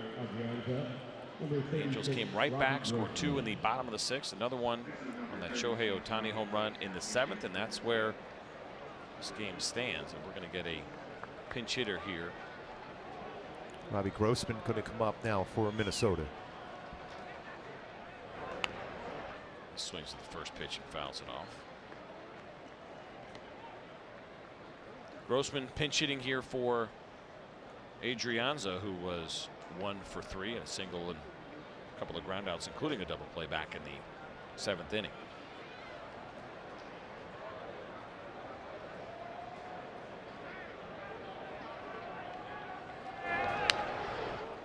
And quickly, Jim Johnson is ahead 0-2, and not uncommon to see those pinch hitters come out swinging. Nobody wants to get deep in the count. Hear it all the time from pinch hitters, look for something early. They want to get in this 2-strike count that Jim Johnson now has 0-2 against Robbie Grossman, an opportunity to finish this game off for the righty. Likes to go to that curveball, especially ahead of the count against a lefty. And the 0-2, and there is that breaking ball, and this one is over. A 3-pitch strikeout for Jim Johnson, and he picks up the save, the 4th different Angel to get himself a save so far this season. And it is a 7-4 victory for the Angels. Yeah, 3 home run performance by the Angels tonight. Another one of those tough battles between the Minnesota Twins and the Angels. This time the Angels up on top because the Minnesota Twins have had some great numbers over the last couple of seasons as far as win-loss record against the Angels, but the Twins fall short after the home runs by Upton, Kinsler, and then Shohei Ohtani. A game in which Mike Trout did not get a base hit yet. Mike Scioscia's club wins 7-4. 3 home runs for the Angels and a couple for the Minnesota Twins. But that's going to do it here for our MLB on FS1 crew. For Mark Gubazov, Vanessa Lambert, who produced this, our director Doug Freeman, and our stats man, the birthday boy tomorrow, Anthony Masterson. I'm CJ Nikowski. We hope you guys enjoyed this broadcast live from Angel Stadium in Anaheim, California.